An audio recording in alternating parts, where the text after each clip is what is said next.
mechanism of measuring the crewmates' performance capabilities. So DMAX means Desi Crew Maximizing Crewmates Capability. And we had a DMAX structure which came into existence when we almost started measuring the individual capabilities and performances. So that was way back in almost around 2008 and 9. But then from there, the DMAX structure has evolved a couple of times. We have had different formulas in which we were calculating the individual performance, mainly based on the performance metrics which were there.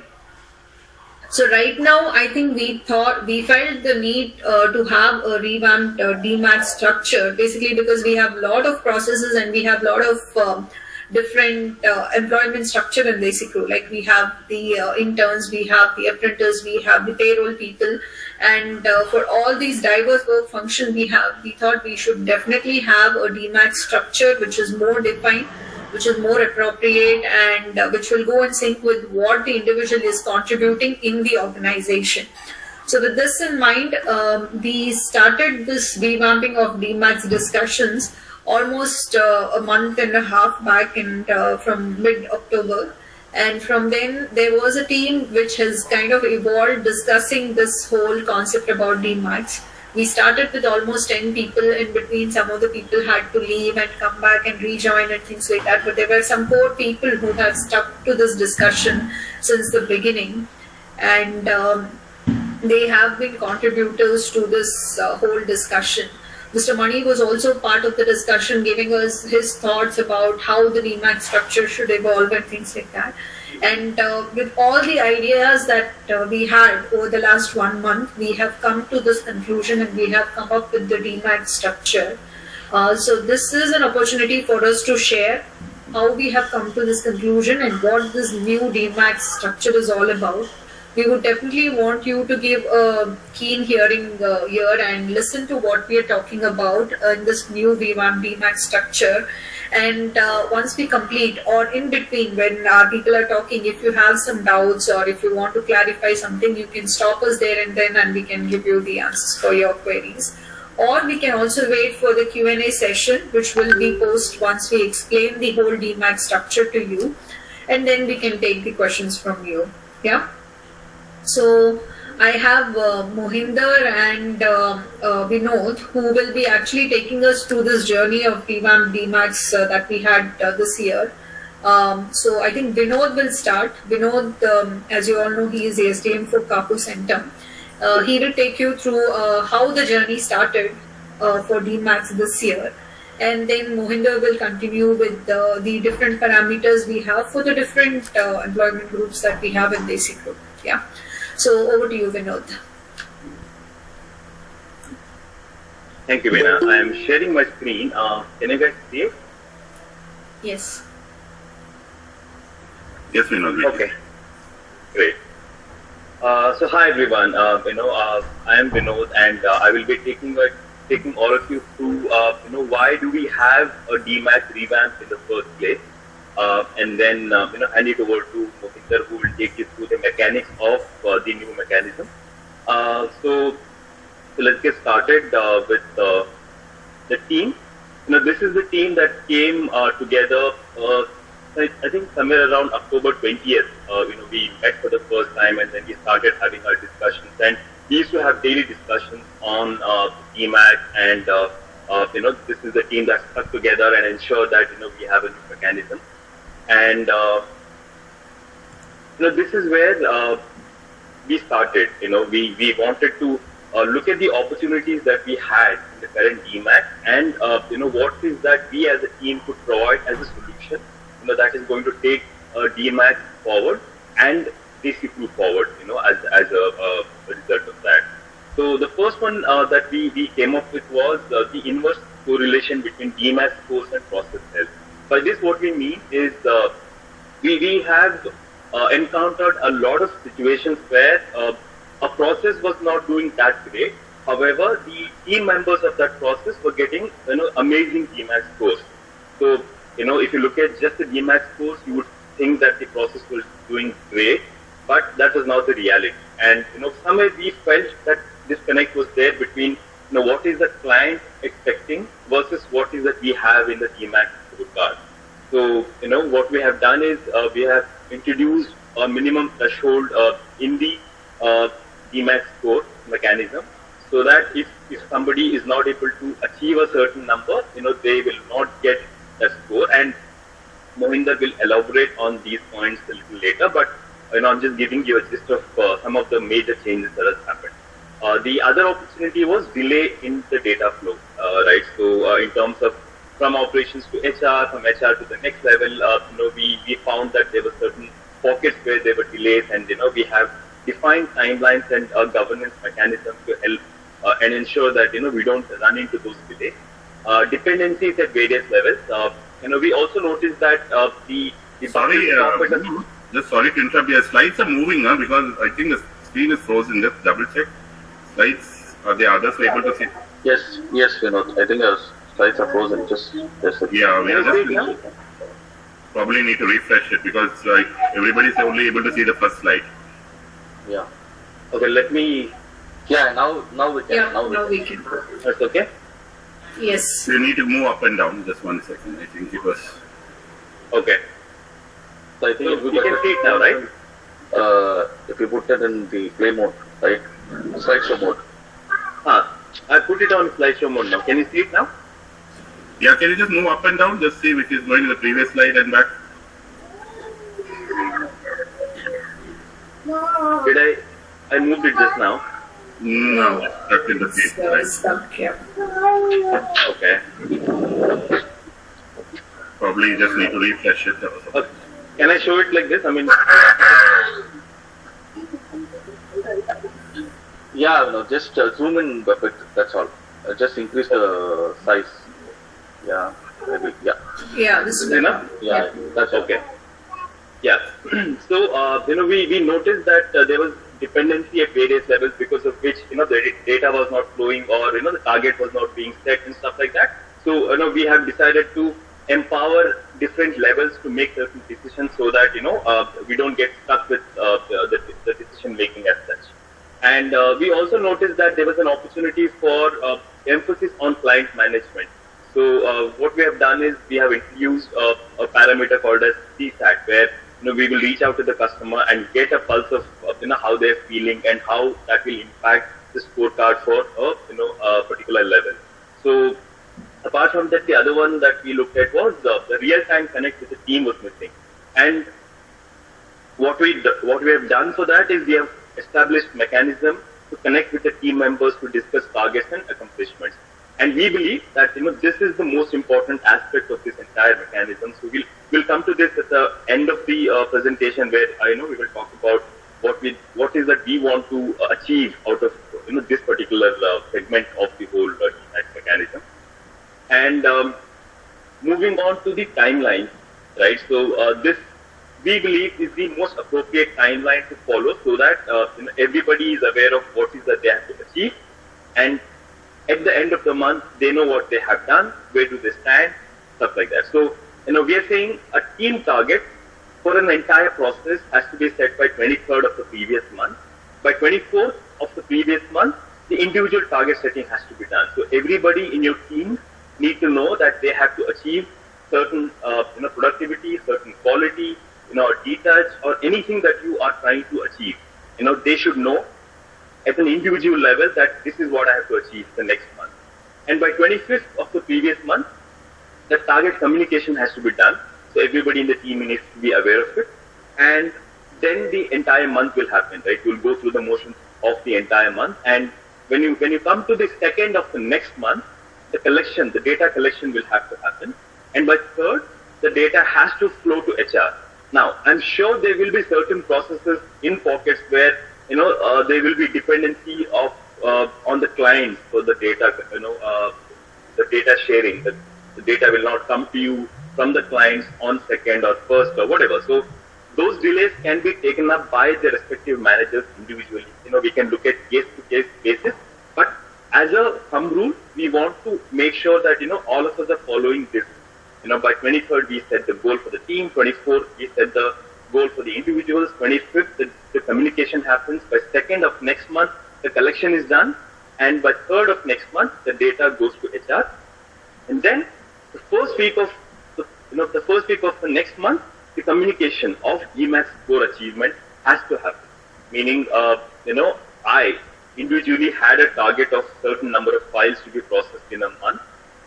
End of the month, I need to be, told by my manager that, listen, your target was this, against which you have done this. And hence, you stand wherever you stand. So that communication becomes extremely important. So I'm moving on to the next slide, which is the target setting. So we have put in a structure around when, what needs to happen, by whom. So who is the action owner, who is the recipient, who is the approver. So if you look at each of these categories, you have a owner who will own that entire activity, and we have also established a deadline by which that activity has to be completed, and we have also established a medium through which that communication has to happen. As you see the medium, you will see that email becomes a more dominant one, but the last one, we are saying it has to be individual feedback. When you're talking about the accomplishment of your team members, you have to ensure that you sit down with them and have the discussion where you tell them what they have done, how they have done, and what they can do better. So that discussion is the core essence of this entire DMAX mechanism, because without that, we as an organization will not be able to move forward, and we will not be able to align our goals with the customer goals, right? So we have to use that as a very, very important tool to ensure that we move in the right direction. So you can go through this, and we will also have this as a part of our SOP and the FAQ and all those documents. So you can have a look at this again, and you can ask those questions. But I'll move on to the next slide, unless we have any questions.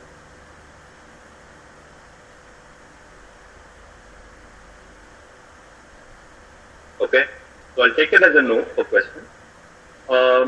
So here we are talking about target communication, right? So as I mentioned earlier, target for the next month needs to be frozen by 24th of previous month. By 25th, the target needs to be communicated, and target communication to be documented through mails by respective managers.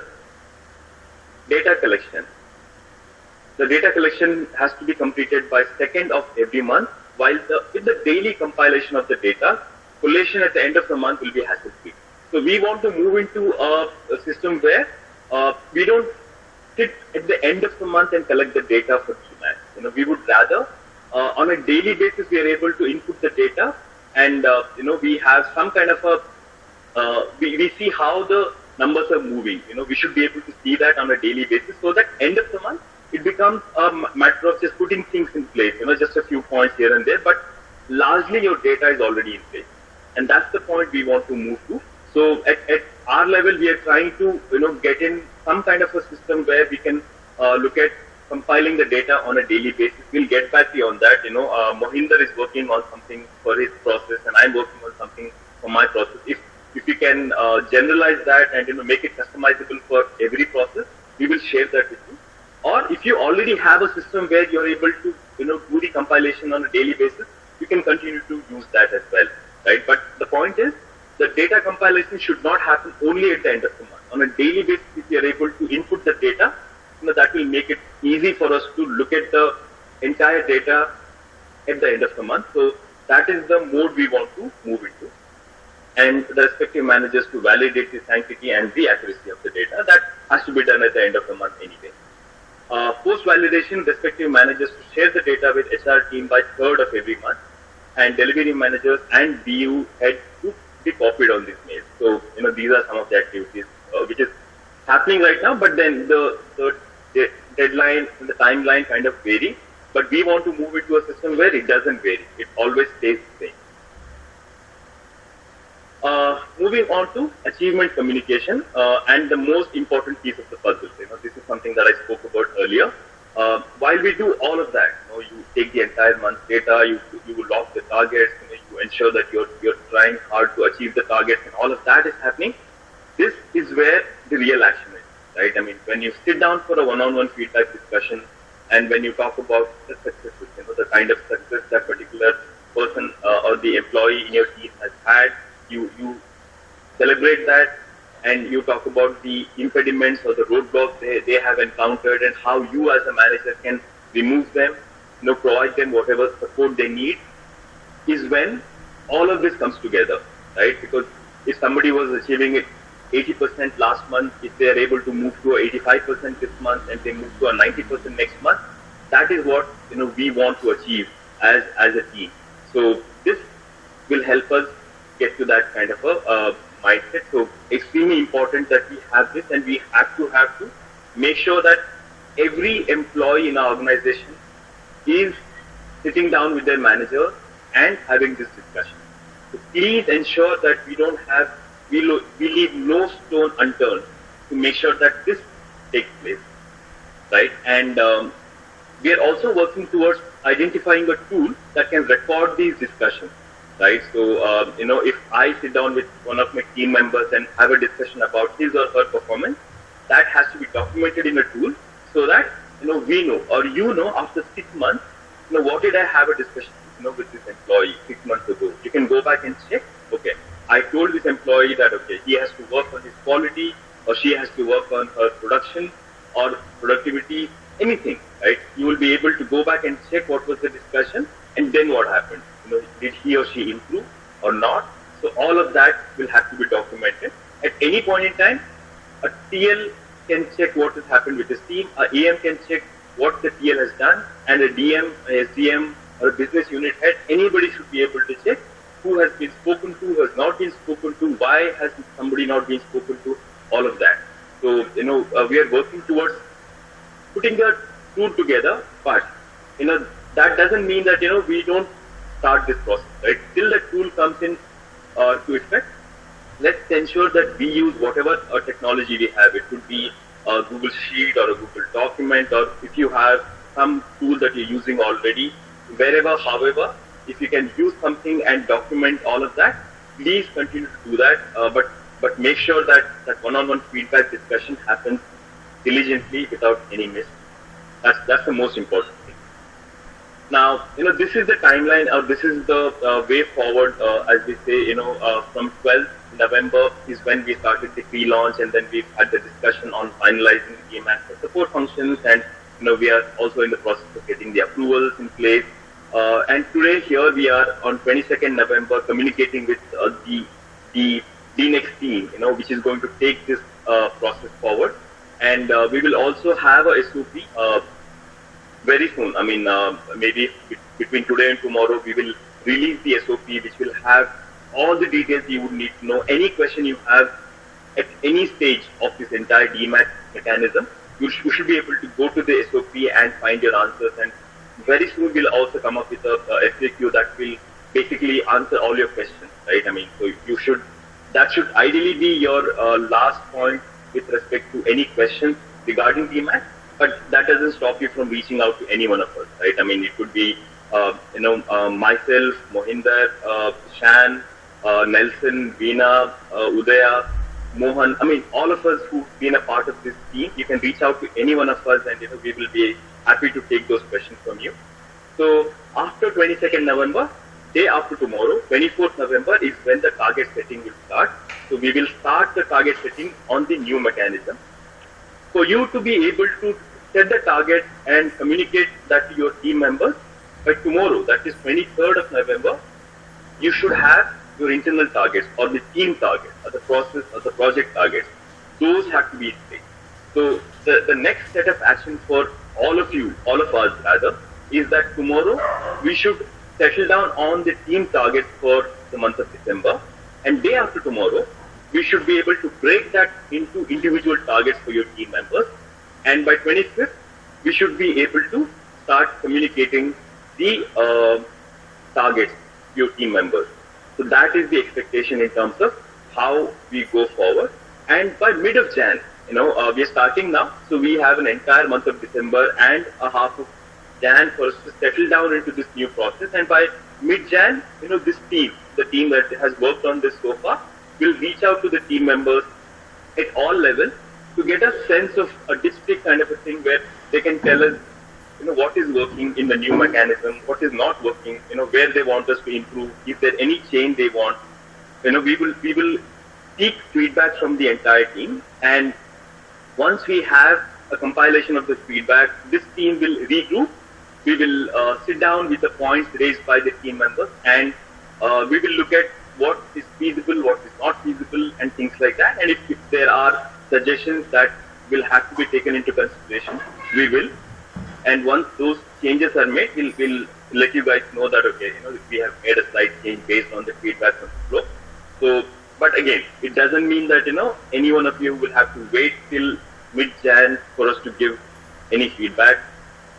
Even during this call or even after the call, if you want to reach out to any one of us and let us know that, okay, everything is fine, but can we change this? Please reach out to us. We want to hear from you, because that is how we can make this better. So this is the plan for future, and I have kind of given you a gist of where we started, what was the process we took, and where we have reached right now. And now I will hand it over to Mohinder to take you guys through the next set of the actual mechanism, the nut and bolt of DMAX. So Mohinder, over to you. Thank you.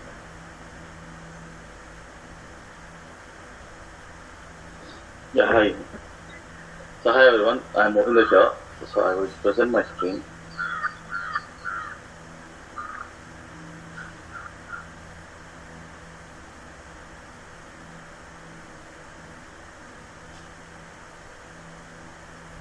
So hope all of you can view my screen. I have increased the font size, so I think everybody. Yeah. So this is Mohinder here. So I think Vinod has explained to you, what exactly is expected from the new DMAX mechanism and how it is going to work for the process flow from start to end. So I think that was a comprehensive explanation. Thanks, Vinod. But this is in-depth explanation of how we are going to calculate the performance and the measurement and the percentage in detail for all the different positions in operations team, right? This is only regarding operations team, the one we are going to explain. This is not for the HR team or for the IT team or the DNEXT team. This is meant only for the operations team. So I'll kickstart with this. As most of you can see, this is the tracker which we are maintaining. So this is like the knowledge base where we are doing all the research and identifying and making changes. So I'll start off with DLancer. So as most of you know, people who don't know, like we have different designations in this group, like DLancer, intern, apprenticeship, right? And we have junior crewmate, we have senior crewmate, and then we have quality team which works, and then we have QC team, and then we have SMEs. Right, so these are different designations, and people work on these different roles on a monthly basis, right? So we'll start off with DLancer. So DLancer, as most of you know, it got kickstarted during the COVID times in this group. So where we'll have employees working on a transaction basis, right? They are not employees of this group, so we give them a task. If they complete the task, they get paid for it. If they don't get paid anything. They are not based on, they don't have a fixed salary, completely based on what is given to them on the particular project. Right, so how are we going to measure the performance for DLancers?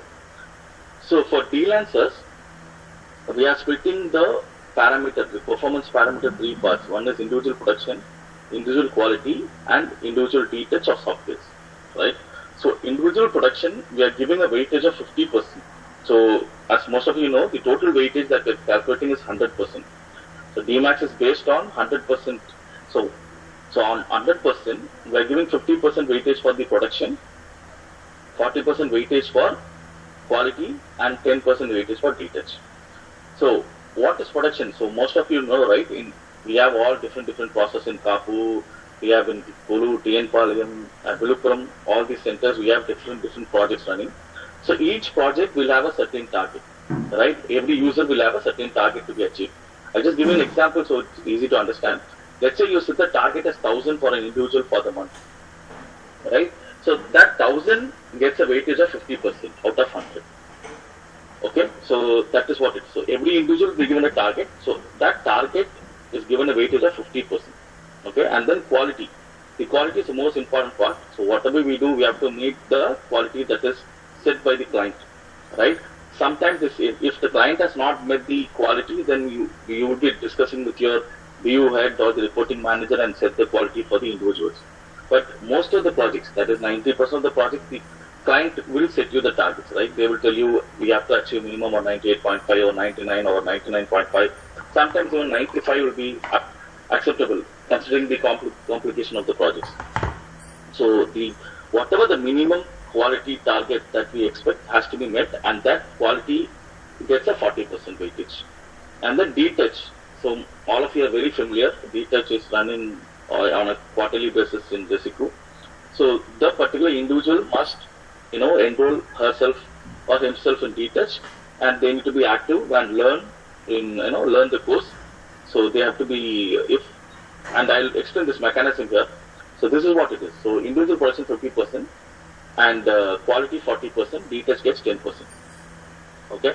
So here, as a DLANCES, as I told you already, DLANCES work just on transactions. Whatever we give, they do. So we have not set a minimum target for DLANCES. Right? Whatever you allocate them, right? If they complete it, that's all. That's what we expect. So we are not setting a minimum threshold that, let's say 1,000, you are assigning 1,000 to a particular DLANCES this month. They have to complete 1,000. They complete 1,000 and then they get the 50% here. Right? So if they complete 500, or your set target is 1,000, they complete only 500, means they get 25% out of this 50%. So very simple. There is no target set as such, because it depends on the team leader. Whether you want to utilize a DLANCES for your project or not, the manager or the team leader will decide. If you are utilizing any DLANCES, then you have to set the target. So there is no minimum target for them, because we use them whenever required. And next come to quality. I already told you the quality part, it is completely 90% the client SLA. If the client has not set any quality parameter as such, then the BU head or the reporting manager will set the quality for your process. And for the individual, what minimum you have to expect. If the particular person doesn't meet the minimum quality, let's say the quality of one particular project is 98, the minimum expectation 98. If that particular person doesn't meet 98% and gets 97%, they get 0. So they will lose this entire 40%. Right? So we are setting a minimum threshold, minimum parameter for quality. Each project, the project manager and the team leader or the business BU head will decide the quality expected of that particular process and that particular project. So if they set the minimum quality as 97.5, and if someone is getting 96, they get a 0 out of this 40. They won't get anything, right? Only if they meet the minimum 97.5 parameter, then they will get the percentage out of this 35% allocated. So here we have a yardstick of minimum threshold, right? So if they don't meet the minimum threshold, they get a 0 out of this 40. And then detach. Again in detach, we have a minimum threshold. Let's say I am registering for detach, and I'm completely inactive. I'm not learning anything, and the detach team will tell everybody, all of us, the detach team will communicate who's in green, who's in red, right? Green people are the ones who are very active, learning, passing the assessment, etc., etc. The people who are inactive, not willing to learn or not spending time for detach, they will be in red matrix. So anyone who is in red matrix, who are not active in detach, will get a 0. They lose this entire 10%. Only people who are active in detach will get the minimum threshold of 5%. Okay, so again here we have a minimum threshold. Here we have a minimum threshold. So this is one of the most important things that we have created for this newly created DMAX Revamp. And then I'll come to intern and apprenticeship, right? So we have another couple of designations, employment designations in this group. One is called intern. Intern is nothing but internship. The person will be in internship program with this group. And apprenticeship, again, these people are not completely into payroll, right? They are not into payroll, right? So both internship and apprenticeship people are not into payroll, but still we have a lot of employees in this group who are under these designations, intern and apprenticeship. So here, the only biggest difference you will see is, you will see one new parameter that is given here called attendance. Okay. Apart from that, we have individual production, individual quality, individual detach. What you saw for DLANCES, same applies here as well. But there's a new parameter here called individual attendance. right? So what is individual attendance? The number of days that the person is working in that month in that particular project. I'll explain detail about the mechanism.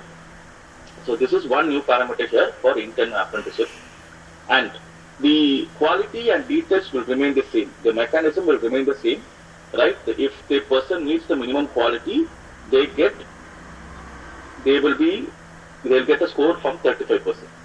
If they don't meet the minimum quality level, they get a 0. So same for DLancer. Detach again is the same what I explained for DLancer.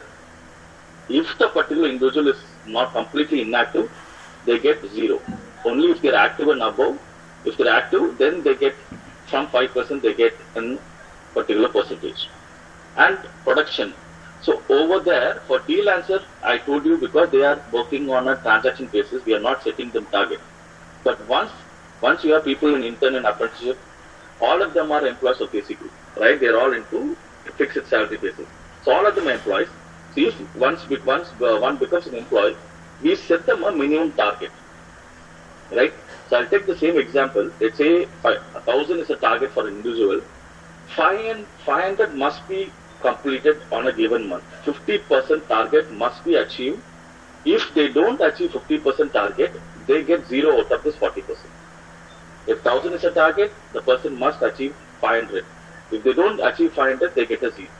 So again, we have a threshold set for production, right? 100% threshold set for production. So if they don't meet the threshold, they lose the complete 40%. If let's say 1,000 is a target, somebody has achieved 600, then they are eligible for this 40%. Okay, so very important. If your team member is not meeting 50% of target and they are intern and apprenticeship, they will be getting a 0 out of this 40. So this is very important. So again, quality I have explained to you, they'll get a 0. Here again, if red matrix, they'll get a 0. Individual attendance, I'll explain. See, there are two sort of leaves taken by any person in any organization, right? One is planned leave, one is uninformed leave. Planned leave, we are not penalizing anybody because that is a planned leave. They send out a request in the school. The team leader or the manager or who is the reporting person, they check and they approve it. So we do not have any problem with anybody taking a planned leave in an organization. But anybody taking an uninformed leave, because they don't inform any one of us, they just take the leave. Next day they come to the office, right? And they come and give a reason saying, sorry, I couldn't come yesterday. So that we are not encouraging that sort of a leave at all, right? So anybody not giving any reasons, just taking a leave and coming back to office the next day and sitting in the system, we don't encourage that. We expect every leave to be informed and taken. So anybody taking 2 or more uninformed leave, right? 2. I'm saying if out of 26 days, 2 days they take uninformed leave. Anybody taking 2 or more uninformed leave, they get a 0 out of this 10%. Right? So that is how it is. If they take 1 uninformed leave, they get 5%. And if they take 2 or more uninformed leave, they lose this complete 10%. They'll get 0.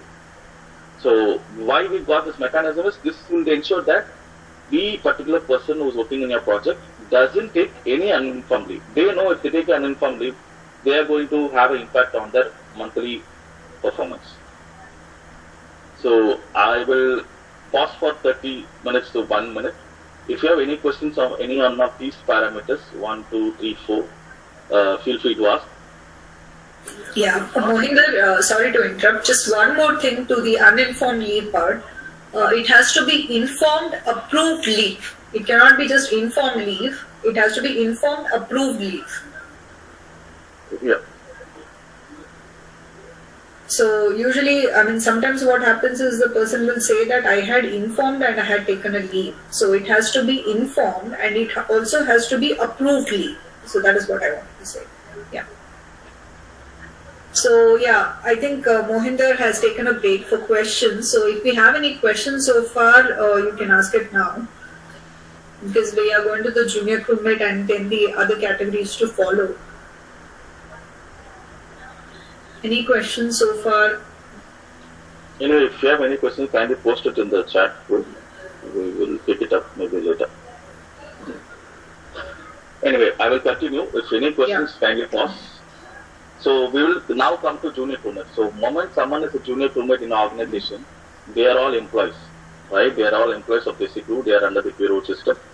So for the junior crewmate, again, there is not much of a difference, but I'll just first explain the percentage weightage is given.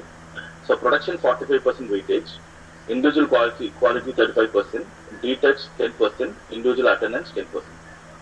Right here, the big difference that you see for intern apprenticeship and junior crewmate is the target is increased to 60%. So if 1000 is a target, minimum 600 must be achieved on the given month. If not, they'll get a 0 out of this 45. The same applies here quality. If they don't meet the minimum quality that is set, they get a 0. Detach again, if they are red, they get a 0. And individual attendance, 2 or more uninformed leave, they get a 0.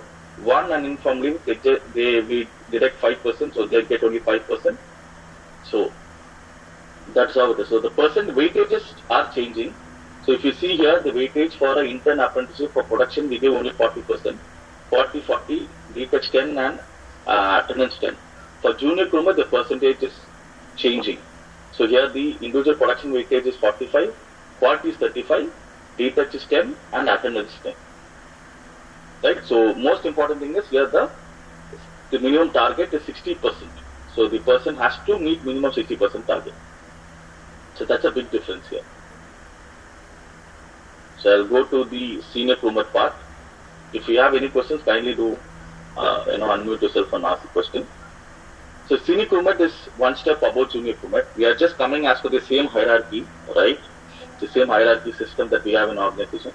So senior crewmate, here the only one big difference, new parameter that you will see is additional responsibilities, right? Additional responsibility, new parameter that has been given for a senior crewmate, and we have given a weightage of 5% out of 100. Right? So production, they give 45%, quality 30% weightage, detach 10%, addition responsibility 5%, and individual attendance 10%. So here, in production, there's a big difference. Here, 70% of the target that you set for that individual must be met. 1000 means 700 must be achieved. If they achieve 699, they get 0. So only if they achieve 70% of the target or more, they will be eligible for this 45%. Right? The quality again remain the same. I already explained. So if they don't meet the client SLA, they get a 0. Detach red 0. Additional spot I'll explain now. Attendance is the same rule. Right? So I'll explain what is additional responsibility. Right? As a senior crewmate, most of the senior crewmates in our organization, they would have spent at least 2 years, right, or a year and a half. Right? Maybe a few of them might have got promotions and they would have jumped directly to a senior crewmate. But most of them, if you see in an overall picture, right, they would have spent roughly around a year and a half or 2 years to be a senior crewmate. So what we expect from them is that they have to take up certain responsibilities beyond the daily login, logout, and what they do on a daily basis. So out of this 5%, how we have done is, the team leader, right, the person whom they report to, the particular individual, they will report to a particular team leader or a SME, whoever they report to. That particular person will decide and fix a certain responsibility for the senior crewmate. Okay, in this project, you need to handle this particular activity. They will be assigning a certain additional responsibility. That is the team leader's job or SME job, whoever they are reporting to. Right? In case the production user is directly reporting to AM, then the AM will decide, right? So whoever they report to, the reporting person, that person will decide the additional responsibility and assign to the particular individual. If that individual is fulfilling the additional responsibility 100% on a monthly basis, every day they get a 5%. Right? Out of 5, they get 5. In case they are inconsistent, you asking them a task and they are not doing it on a daily basis, but they do it 2 days in a week or 3 days in a week, they do that, but they don't do it on a daily basis, means we penalize them by 3%, so they get only 2. If some senior crewmate comes to you and tells you that I am not willing to take up any responsibility, I don't want any responsibility, means we are penalizing them by 5%. Why mainly we have said this is because they are senior crewmate. Okay, today senior crewmate, tomorrow he or she might be the SME or a team leader. They might become, if they are good enough. So we are just giving them the additional responsibility. So they are indirectly we are grooming them to go to the next level. It's sort of a grooming session for them in the organization to move to the next level. So that is what senior crewmate is all about. So production, quality, and responsibility, attendance. So all this are part of the senior crewmate's performance calculation mechanism. Right? Any questions, anything, kindly do feel free to ask. So I am now coming to the quality team. Right? So many of you will have individual quality team in your process.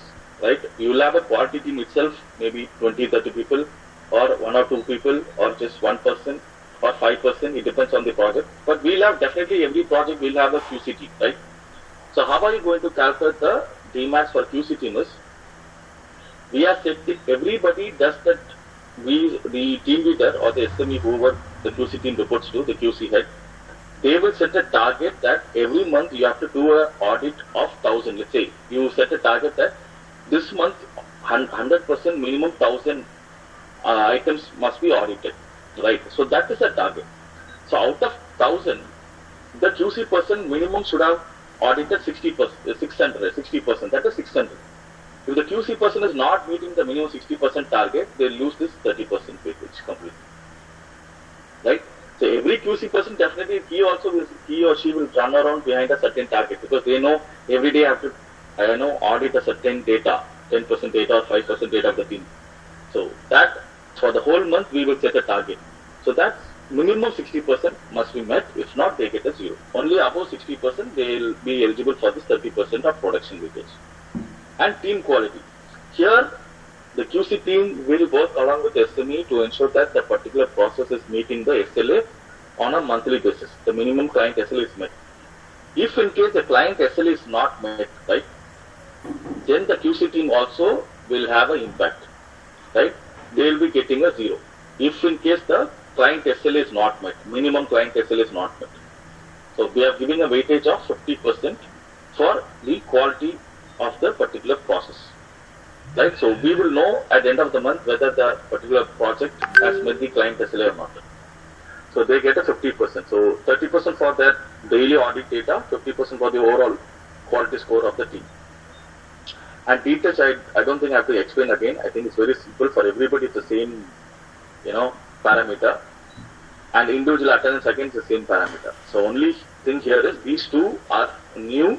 This is the audit data that we're talking about, not the production data, audit data. And here we are checking the overall quality score of the team. So that will decide whether they get the 50% or 0. If in case they meet the minimum client SLA, then they'll be given a 45% and above. We'll calculate the score accordingly. So this is for the QC team, the QC people involved in each project. And finally, we have subject matter experts called SMEs, right? So most of you will have an SME in your team, or few will not have an SME. But if you have an SME in your team, this is what we have decided how we are going to measure their performance, right? So team quality, straight away the team quality, we have assigned a weightage of 55%, right? The team must meet the required client SLA in terms of quality. If they meet the quality SLA minimum, they get 55%. If they don't, they get a 0. Right? So that the majority of the weightage, 50% and above, goes for the team quality. And then production. Production, we give a weightage of 15%. What here production means? If in case the SME is involved in a production, let's say due to a month-end pressure or there is particular reason we are pulling the SME out from the QC role and putting them into production for a couple of days. If in case, then we are giving them a weightage, minimum weightage of 15%. But apart from that, there are SMEs who also manage a team, right? There are SMEs, during team leader's absence, they will be managing the team on the given working team. So whenever they manage the team, right, they will be measured how they have done that, whether that particular process has met the TAT as per the client SLA. If in case they are managing the team, SMEs are managing the team.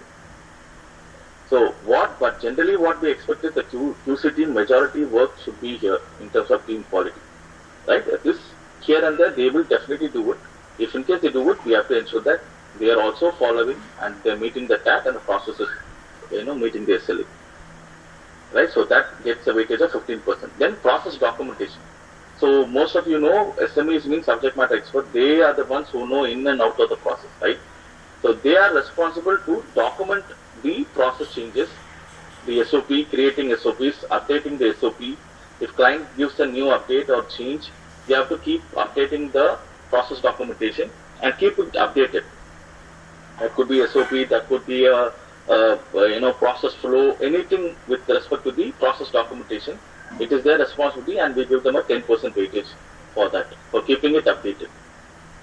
If in case they are not preparing or creating process documentation, they are not doing that, then they get a 0. So we expect the SMEs to create the documentation for the entire project. And individual detach, again, this I don't think I need to explain again. It's the same rule that is applied for everybody here in this group, and individual attendance is the same. So here it is for SMEs, it's more into quality, and then the production, and then the process documentation. So this is how we are setting up the performance mechanism for subject matter experts in our organization. But there might be few questions which pop up in your mind. There might be few SMEs who are doing a team leader's responsibility, right? They might be called SME, but actually they'll be managing the team, running the team. They are actually doing a designated team leader's role. If in case they are doing another role, then we'll be applying that mechanism to measure the performance. Let's say Mohinder is SME, but Mohinder is actually doing a team leader's job. Then Mohinder will be measured based on the team leader's mechanism, not SME's this particular method. So this is subject to change. If your SME is doing actually SME's profile, then this is what will be applicable. Right? So the next one would be TL, AM, DM, STM. So before I get into that, I'll stop here. I will just explain the calculation method. Most of you know. We set the production target, right? So most of you would ask, what if someone is exceeding the target? Let's say you set the target as 1,000, they do 1,100 this month. So how are we going to differentiate people who are exceeding the target and just meeting or not just meeting 90% of the target? So what we have set the rule is, anybody who exceeds the target only will get full weightage. Let's say the production weightage given for a junior crewmate is 40%. 1,000 is the target. If that person does 1,200, they get 40 out of 40. If anybody not exceeding the target will by default get 2% less than the assigned weightage. Let's say 40% is the production weightage given. They will be given only 38%. Their calculation will be based on 38%. They will lose the 2% because they have not exceeded the target. So anybody who exceeds the target only will get full weightage. Met the target 2% less than the assigned weightage, and not meeting the minimum target will be 0. So this is the clear explanation of the production target part. Quality, not meeting the quality, 0, meeting the quality, eligible for quality. That is straightforward.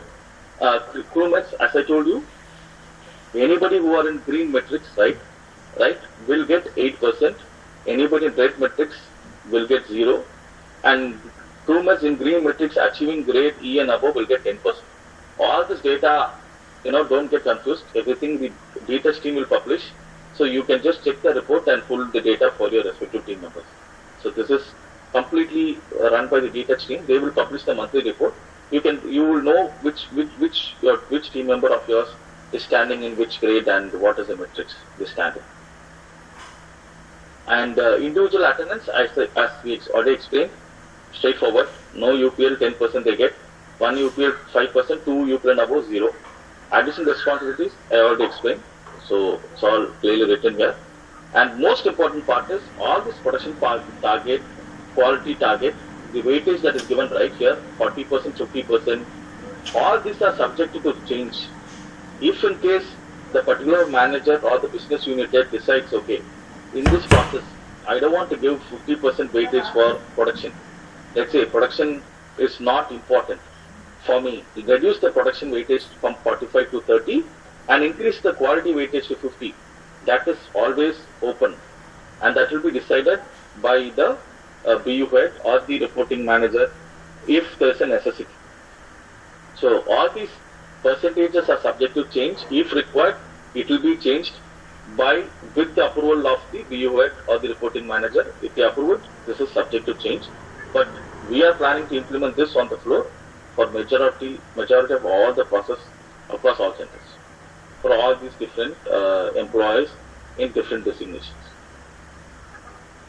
So this we are covered from freelancer, intern, apprenticeship, junior crewmate, senior crewmate, SME. So all these different designations covered and their performance measurement is covered. So time is now 2:53. I will stop for maybe 2 minutes. If no questions or anything, you can post in the chat. If not, then I'll explain the mechanism for team leader and then the AM, associate manager, delivery managers, etc. So we'll be sending out this template as well to all of you.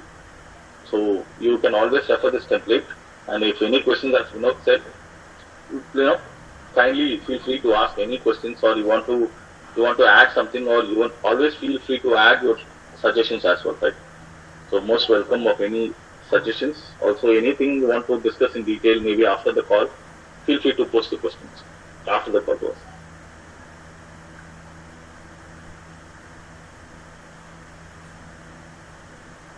No questions?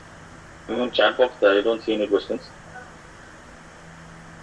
So anything which is not clear, we can discuss. Just here.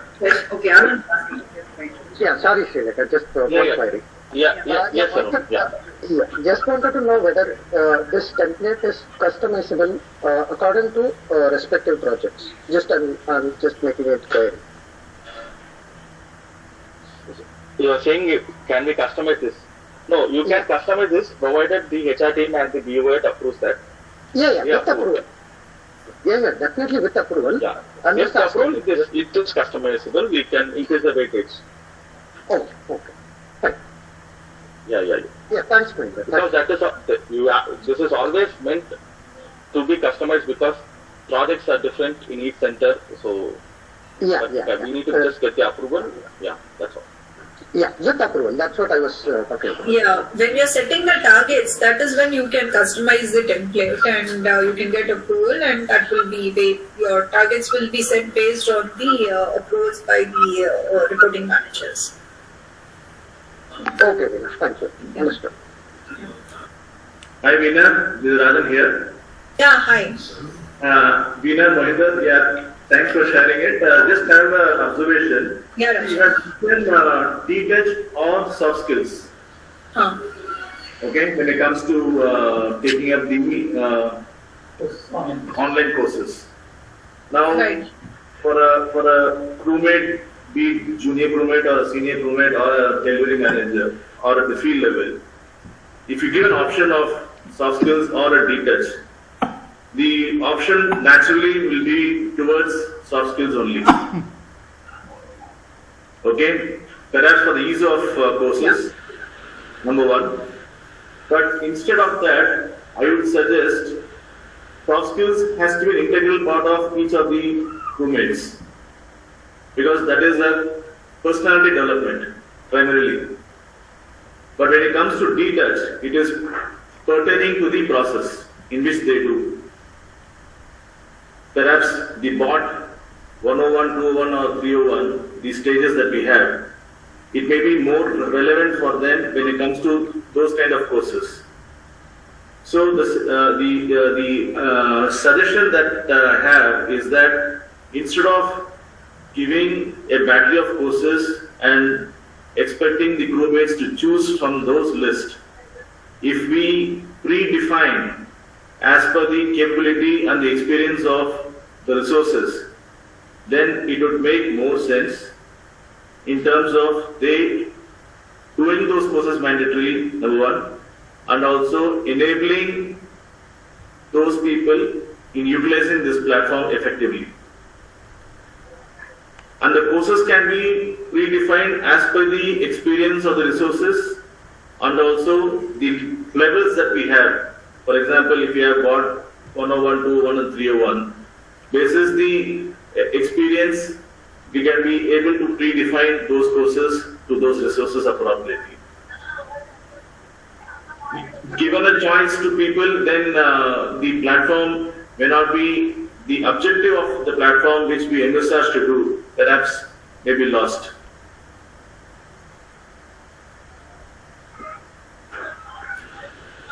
Yeah, Rajan, very good observation. I'm happy that you're keenly listening to the whole discussion that we're having.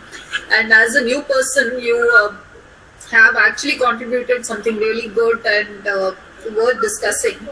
So the thing is here, instead of individual detach or soft skill, it just had to be individual detach.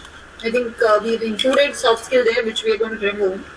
And as you rightly said, depending on the level of proficiency that the individual has, the reporting manager should decide what is the relevant course, the detached course that this individual should do. We have actually seen in a lot of instances where a person who is even AM or a DM level sometimes goes and opts for simple courses like 101 of Excel, just to ensure that they have done one detached course. Yeah, exactly. I think that to be avoided is what Exactly.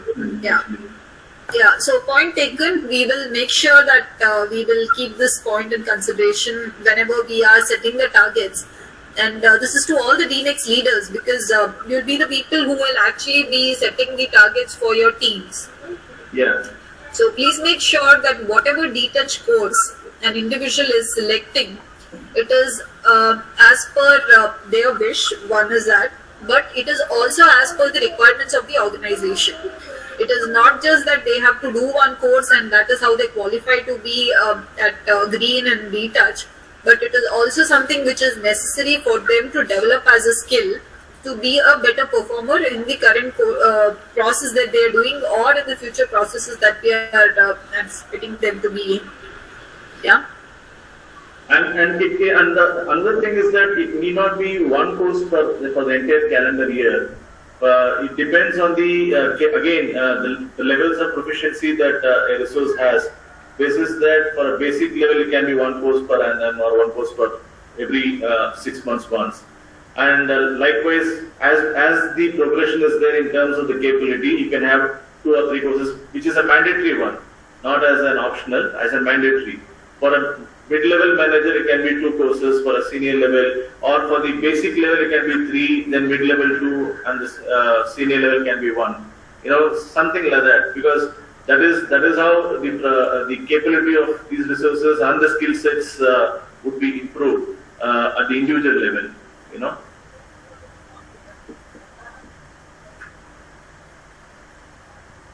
Yes, Rajan. Yeah.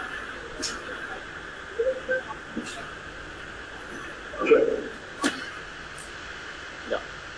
Much taken. Any other questions? Any valid suggestions? That was a very valid suggestion. So definitely that will be considered, and we will have that in place. Any other questions or suggestions, please, or else we will move to the next. Yeah, I'll go to the team leader now. Srilekha, did you have any question? No, we know the same thing. Rajan sir actually wants to ask is connected. Okay, fine. Yeah, sure. Right, wonderful.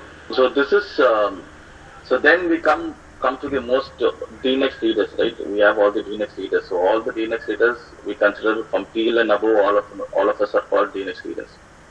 For DNEXT leaders, how are we going to measure the performance? The first DNEXT leader in the ladder is team leader, right? So for team leader, we have split the performance and the parameters into 1, 2, 3, 4, 5 parameters, right? As most of you can see, team target and tag production SLA is one mechanism, one parameter. Process quality, right? That is the second parameter. Individual detach, their individual detach performance, third parameter. Attrition in that particular project, fourth parameter. And one-to-one DMAX code communication is the fifth parameter. So these are the 5 parameters on which we are going to calculate and measure the performance of a particular team leader in a given, in our in DC group. So how are we going to measure this? Is each project will have a target set 100%. Let's say a team leader might handle 5 projects, single 1 project or 2 projects. That depends on the particular team leader and what is been assigned to that particular person. But whatever projects he or she handles, that could be 1 or 2 or 3, every project definitely will have a certain target to be met. So we are expecting at least 80% of the target that is set to be met by the particular team leader. Let's say for the team leader, for that particular one project, the target is 100,000, right? 100,000. We expect at least 80,000 to be met in that given month, right? At least 80% of the target set should be met. Minimum, I'm saying. If the 80% target is not met, then they lose this 35%. Okay, any project that what could be 1, 2, 3, 4, 5, right? And then comes to the TAT. So every project will have TAT, right? All of us have projects and all of us have TAT for individual projects. So the TAT has to be again met. Let's say 100% TAT has to be met. That will be the, I think, norm for all the projects. But what we expect is at least 98% TAT should be met in each of the projects. If TAT is not met again, then they will have an impact in the scope, that 35%. So there are exception scenarios where, let's say, in this month, you have a team that is built to handle every day 10,000 volume. That is what is built by you with, after discussing with client. The client says, okay, look, I am expecting this volume. Have people for 10,000. So we have people to work for 10,000. Certainly, if there is a jump in volume, saying 20,000, 30,000 is coming in every day, which even the client didn't expect, even we didn't expect. So those are exceptional scenarios. So those should be again treated separately, so that we cannot put the blame directly saying that you couldn't meet the TAT. So what we are saying is, whatever team target is set, that team target should be achieved by ensuring the TAT is met as per the SLA. So this is why we are linked these two, team target and TAT together. For the team leader, this is the first mechanism, right? And then comes process quality. So this is the most 2 important parameters for a team leader. The quality of the entire project. That could be 1 project, 2 projects, 3 projects, 10 projects. So the project quality has to be met again as per the client SLA. If in case the client has not set the minimum quality, then the reporting manager or the business unit head, both of them will discuss together, and then they will set the target for the team. Whether it could be 97 is the minimum, or 96, or 99, or 99.5, whatever, they will set the target. So the team leader should ensure that that target is achieved by the team, right? That minimum quality target. And then individual detach. Again, here I don't think I need to explain. It's the same rule that we have applied for everybody in SME, senior crewmates, etc. It's the same rule. They have to be in green, and if they are red, they get a 0. Attrition. So here, this is very important for a team leader point of view. So let's say you have 10 people in team. What we expect is, we don't expect more than 2% attrition in a given month in your team. If attrition is exceeding 2% in your team, then the team leader will lose 10%. Right? Because team leaders are the one who are actually managing the team. They will be interacting with every team member in your team on a daily basis. Right? So they are completely in touch with every person in your team. That could be 50 people, 100 people. They are the ones who know the particular individuals, how are they working, what is the mindset of them, are they not interested, are they interested, they will know everything, right? So it is the team's responsibility to ensure that they don't let the attrition go beyond 2%, 2% above. It has to be less than 2%. If it is less than 2%, if it is less than 2%, that will not impact the projects as well. The project will not take a hit on the TAT or quality. If the team leader lets the 2%, let the attrition cross 2%, definitely that will have an indirect impact on the quality, on the TAT as well as on the team target. So that's why we said 2% is the maximum eligibility, allowed for attrition in a month. If exceeding 2 and above, then they get 0. out of this 10. And one-to-one DMAX score communication. So, as you know, we'll be calculating DMAX score on a daily basis for each individual. So, let's say the 2nd of Jan, we'll publish the DMAX score to HR team. The team leader, those scores will be, were checked and validated, the manager will validate it, and then finally, once it gets approved and sent to the HR team, each person's score, let's say in your team you have 10 people, every person will have a score that is out of 100, 90, 95, 85, 70, 60. They will have different scores in your team, each 10 people in a team. So it's the team leader's responsibility to have a one-to-one communication with the particular, all the team members in which, who is getting reported to the person, call them up and explain them, look, Mohinder, your production weightage last month was given 40%, but unfortunately you couldn't achieve the 50% target, so you get a 0 for production. I'm just giving an example. Similarly, quality, Mohinder, your target was 98.5, but you were just 95, so you get again 0. So you lost, in quality and production, you lost completely. Then retouch, you were in green, so you get this 10%. Attendance, you didn't take any unplanned leave, you get 10%. Actual score is 20%. So then the person will say, oh, then you will have a lot of communication with your team member. They might say, no, I did that, etc., etc. Then that is where the seriousness of DMAX will come, right? Then you have to explain them, look, this is what is expected. You don't meet this is what is going to happen, and you might get just 20%, 30% score out of 100, which is a big drop in a percentage. So then you have to explain them, give them a plan, a roadmap for the next month, how the particular person can achieve 90%. And you need to give them suggestions and how it can be met, and definitely that particular individual will make progress and try to achieve a better score next month. So this one-to-one has to be on a telephone call, right? If possible, in a Google Meet can be recorded, but either it should be on a Google Meet or a telephone call where he communicates with the particular individual on call, explain each parameter, how much they scored in each parameter, and finally the score can be informed to the particular individual. So this is how we have set it for the team leader. So team leaders are the foundation for all the projects that are running. So the second question here is, there are SMEs who might be doing a designated team leaders profile, right? You will see team leaders actually owning a process. They'll be doing a team leader's job. SMEs, I'm talking about subject matter experts, doing a team leader's profile. If in case you find anybody in your team who's a subject matter expert handling a team leader's profile, or a senior crewmate working as a team leader, as an acting team leader, or a junior crewmate working as acting team leader, or anybody who is not a team leader's profile but doing a team leader's job, then kindly ensure that you use this mechanism to measure that particular person's performance. Right? Don't stick with the SME's performance mechanism. So if in case you think that person is doing a team leader's job on a daily basis, kindly use this mechanism to measure the score of that particular person for the given month. Right? So here, again, this is communication, this is attrition. These two are the most important parameters because these are all about their projects that they are handling.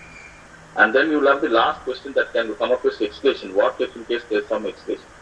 So if in case there is one escalation, we are expecting the score to go down by 15%. Here, if in case there is one escalation, big escalation that comes in the process, we will have a deduction of 15% out of 30%. If in case the process gets 2 or more escalations on a given month, the entire 30% they would lose. So this is with respect to escalations, external escalations received for a particular project. Right? So who will be approving this? So each one of this should be reviewed and approved by a particular individual, right? So this all these parameters that we discussed for team leaders. So each we have set here who is going to review it and approve it. So the first two parameters, reporting manager will review and approve it. The third parameter, detach manager will review and approve it because they have the data. The fourth parameter, HR team, because they have the attrition data, they have to cross verify. The last parameter will be the DM or STM, whoever they are reporting to. Right? In which case, if they are directly reporting to a BU head or they are reporting to someone else, associate manager, then it will be associate manager. Right? So each one of these parameters, that particular data that they consolidate and say like, look, I have done this, that. So the managers, the DNEXT team, HR team, everybody will be there. They have to ensure that data is valid, sanitized, and then the final score is submitted.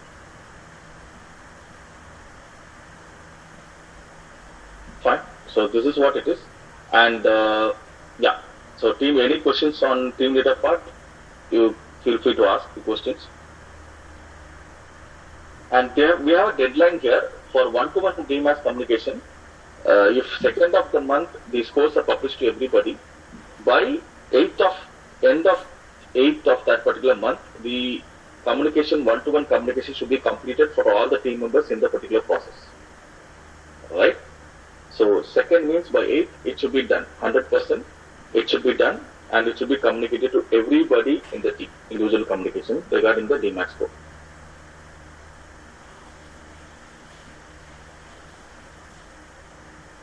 So this is regarding the team leaders mechanism, right? And also in the same tracker that I'm showing here, right? So we'll have owners, project timeline, Kolu, Kapu, TN Polyam. I'm just showing one example. So Vinod, as I already explained, right, the team target and the target communication. So all this, we have the action owner set clearly. Okay, for each project's need center. Let's say here, if you see, for one of the process, I am the action owner in terms of team target setting. And target communication, Vinod Raj. Weekly product, Vinod Raj. DMAX selection, Vinod Kumar. Sharing DMAX, Vinod Kumar. And then communication, Vinod Raj. So we have that. How are we going to do that? Medium of, for communication. We have mentioned it here. The recipients who will be informed by all this.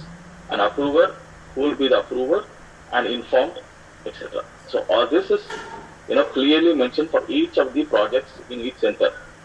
So then we'll have if in case somebody is not publishing the score on time, right, then they'll be penalized. Okay, and also we have secondary owner. Like there might be reasons, sometimes a team leader or a manager will be on leave. Okay, plan leave. In case, if somebody is on leave, who's going to take the responsibility of publishing the score? So the secondary owner, the action owner is the primary owner. If in case that person is not available, then the secondary owner should take it up and do that and complete that. So this tracker we have for all the centers here. For Kulu, TN Palyam, for Kapu and VPN. I think most of the DNEXT leaders have updated it. If in case any of your projects which are running in your center is not updated, kindly update it with the given format. So we will know for each project who's the owner, who's going to do and what is the response. But that is, I'll just come back to here. So this is for the team leader. I'll pause for 30 seconds and then we'll go to AM and other.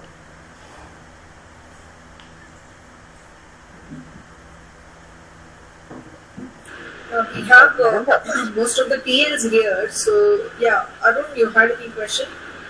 Yes, Veena. I was just looking at the fourth parameter, which was attrition.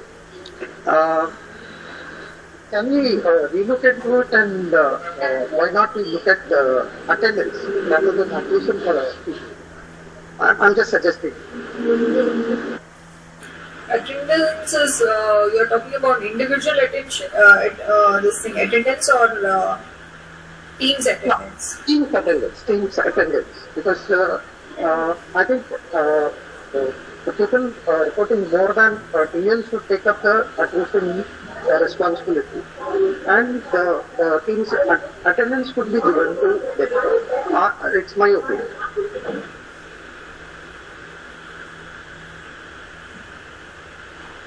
Because they interact with the team on a daily basis, they know the production, the assignments, everything.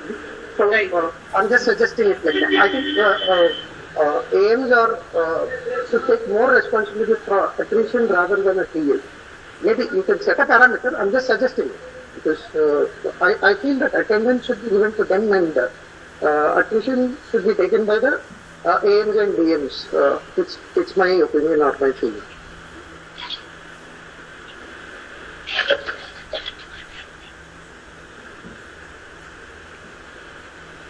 See, attendance is anyway individual responsibility because they have a weightage for the attendance. But if you're putting it here as one of the parameters, the attendance, the AMs or DMs are not interacting with the people on the floor on a daily basis. So if there is an attrition, then I'm not sure if they should be the one to be penalized for that. Whereas the team leader is one who is like the pressure for the team will be through the team leader. So what is the kind of pressure he's putting on the team? How is the work getting delivered and all that? So I think it should be with the TL only, the attrition responsibility. Okay, okay. I was just suggesting it. No, I get Arun, your Arun, I get yeah, your Arun. point. Yeah. Arun, we had this, we initially had, you said attrition was with the AM and we had the team attendance for the team leader, but most of us, after we had a discussion with all the different projects, we considered 6 to 7 projects while preparing this. So we got feedback as well. So most of them said, attrition is one important aspect, and instead of keeping it for the AM level, we should set it for team leaders profile, because the AMs are interacting with the team leaders, and team leaders are the one interacting and implementing on the floor. So the pressure that the team leader puts in is actually leading to the attrition. How the team leader behaves, or how he is putting the additional pressure, or how is he managing the workload of the particular individual. So if we set this as a parameter for the team leader, right, that the team leader knows, look, I can't keep putting stress on everybody. This is going to lead to attrition and it will impact my score. Then what the team will do is, then they will think out of the box and think, okay, how am I going to distribute the work? Am I going to put the same 5 people to do overtime every day and extract the work? Or am I going to distribute it equally and ensure that everybody puts that extra effort and nobody is under any additional stress, and because of stress or extra working hours, somebody resigns and goes off. This is just one example of attrition. There are many reasons for attrition, but just one example I'm just giving you. So then, as a team leader, I know, okay, suddenly someone goes away, then I'm also impacted, because they were working under me, and suddenly tomorrow that person is not reporting and says, sorry, I can't come again, this is too much for me, I can't handle it means. Then next time onwards, what I'll do, I will know, okay, look, I need to keep everybody happy, I need to extract the work from them, but at the same time, not put them into too much of burden where they just break out and resign and go from the organization. So that is why we had put this, just the attrition as part of their mechanism, performance mechanism. At team attendance, we have not taken it for team leader, but when I talk about the AIM's mechanism, right, performance tracker mechanism, you have that team attendance for the AIM. So AIM will be handling that. So it is not like we left that completely. Attendance is now, we have put that in the AIM's bucket. Attrition will be in the team leaders bucket. But end of the day, Arun, right, every attrition that happens in the organization, in our centers, 100% it is a manager who approves it. Correct? The team leader might interact, and then team leader will bring it to your notice, and then the person will send out a resignation email. But end of the day, finally, you are the person who approves it for your project. So you will obviously have a telephonic call with the particular person asking, why are you going away? Any particular reason? Is it because of the team leader or any additional pressure or etc. etc. So you will obviously interact with the person. The person will give you the honest opinion and then resign from the organization. So then, as a manager, then I'll also next month ensure that this doesn't repeat again. I will fix the necessary things on the floor. So this is all interrelated, but just that attrition as a major part, just to ensure that team leader is efficiently getting the work done from the team, we have put that here. Also, Arun, if I can add one more point, if you look at the first parameter on this list here, team target and TAT production SLA. So here we are talking about something that is going to be derived from your attendance. As a team manager, if you're able to manage your team and ensure that you have minimum streakage on a daily basis, you will be able to meet the TAT production SLA, right? So as a AM, or a DM, when we have a discussion with the team leader, the communication has to be that if you maintain your attendance, you will be able to meet the team target and the first parameter, which has a weightage of 35%. right? So, but having said that, this is something that we definitely deliberated upon, right? I mean, when we were having the discussion, attendance was definitely on our minds, but we wanted to have a minimum number of parameters so that the TLs have the clarity in terms of what they have to go and achieve. So that is why we kind of had to bring in attendance in a subtle way, right? You ensure your attendance is in place so that everything else falls in place, right? So that is the thought process. But yeah, we have taken a note of your suggestion, and whenever we are revisiting this, we can definitely relook at that one more time. Thank you, Vinod. It sounds like a sound decision. Great. And I would also like to add a few points here, Arun. See, the comfort zone for attendance and attrition is where, see, the team leaders are the people who are daily interacting with them. So sometimes, attendance is in such a way, out of experience I'm telling, they take it very lightly with the TL. They just inform, I'm not able to come today or something like that.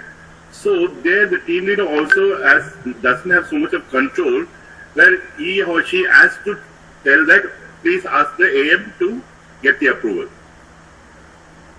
I So think that is where the problem comes in. So we wanted to make sure that the AM is a little strict on that. Sorry to Wilson. Yes, sir. Yeah. The TL should be empowered. That means the TL should be empowered. Yeah, empowered, but just in case, the only thing is we wanted to give the more responsibility to the AM to make sure that it is controlled. That was the only thing. And of course, even attrition also the same way. Initial things, they are able to have a comfort zone to talk to them and things like that. And that is when we decided. But definitely points will be noted. And of course, we have our leaders here. If they think that some changes has to be made, definitely we will make it, sir. Yeah. Thank you. I think it sounds fair enough, Wilson. Thank you. Yeah.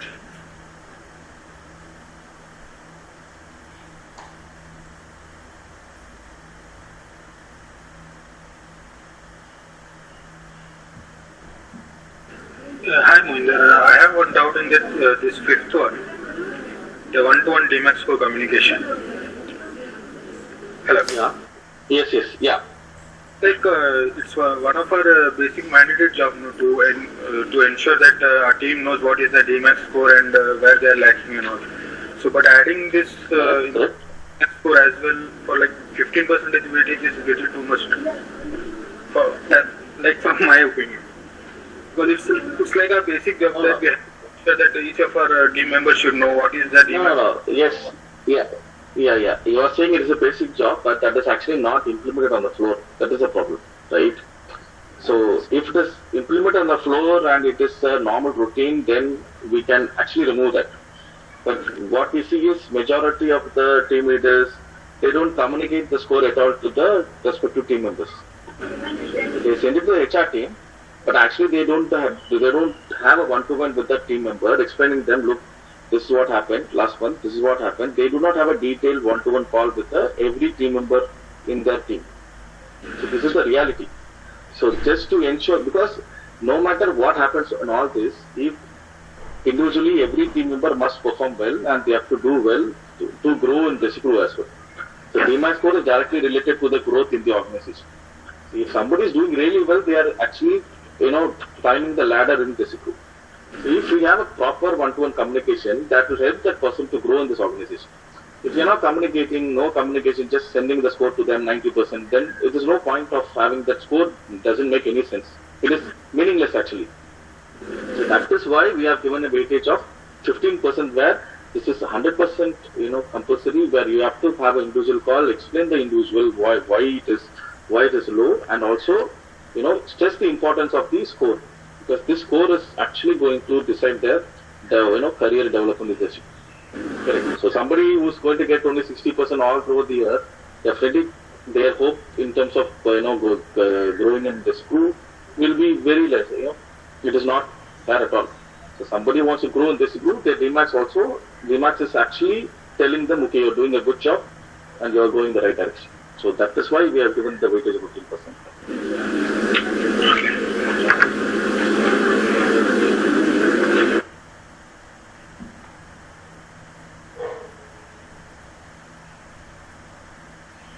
Fine. If any more questions, kindly do post it in the chat box. And also you can ask the questions post meeting. You can also send an email to us. We'll check that. Okay, so we have then after team leader we have associate managers and delivery managers, right? So associate managers and delivery managers we do have. So we have this is more or less a short way of measuring their performance, each of their performance. We have, I will start with associate manager, team efficiency and meeting client SLA. This is first parameter. New initiatives and building new DNEXTing is the second parameter. Deep touch team and individual is the third parameter. Team attendance is fourth parameter. And publishing and communicating DMAX score within timeline is the fifth parameter. And CSAT score, that is a score that we get from our customers, that is the fifth parameter. Right? So these are the different parameters. 6 parameters that we have. So this is the basic way of checking their score and checking how well the aim is doing. But we do have a DMAX structure in detail, right? I will show you this, present this screen. So this is the actual breakup of that entire mechanism and how it is going to be calculated, right? So here you just see the overall picture, right? It just says this. So how are we going to calculate this? How are we going to give percentage? How it is? So all this is broken down into different parameters here. Okay, so this is the overall mechanism, and this is the in-depth calculation mechanism that we'll be implementing on the floor. So Mr. Thiru is actually working on a tool, and once that is published, right, so this will be the mechanism how it will work and how it will be calculated. So this is the in-depth scoring mechanism, and this is the overall mechanism for a AM, DM and ST, AM, DM and ST. So I'll come to this itself and explain you how it works. Right, so here we have divided this into 2 parts. AM, DM, STM, all of them, we have divided their performance into 2 parts. One is SLA, one is operational excellence. Right, SLA means service level agreement. So in terms of that projects that they are handling, could be AM could handle 5 projects, 6 projects, 7 projects, or 1 project, whatever project they handle. In terms of SLA, has the team met the productivity that is expected, right?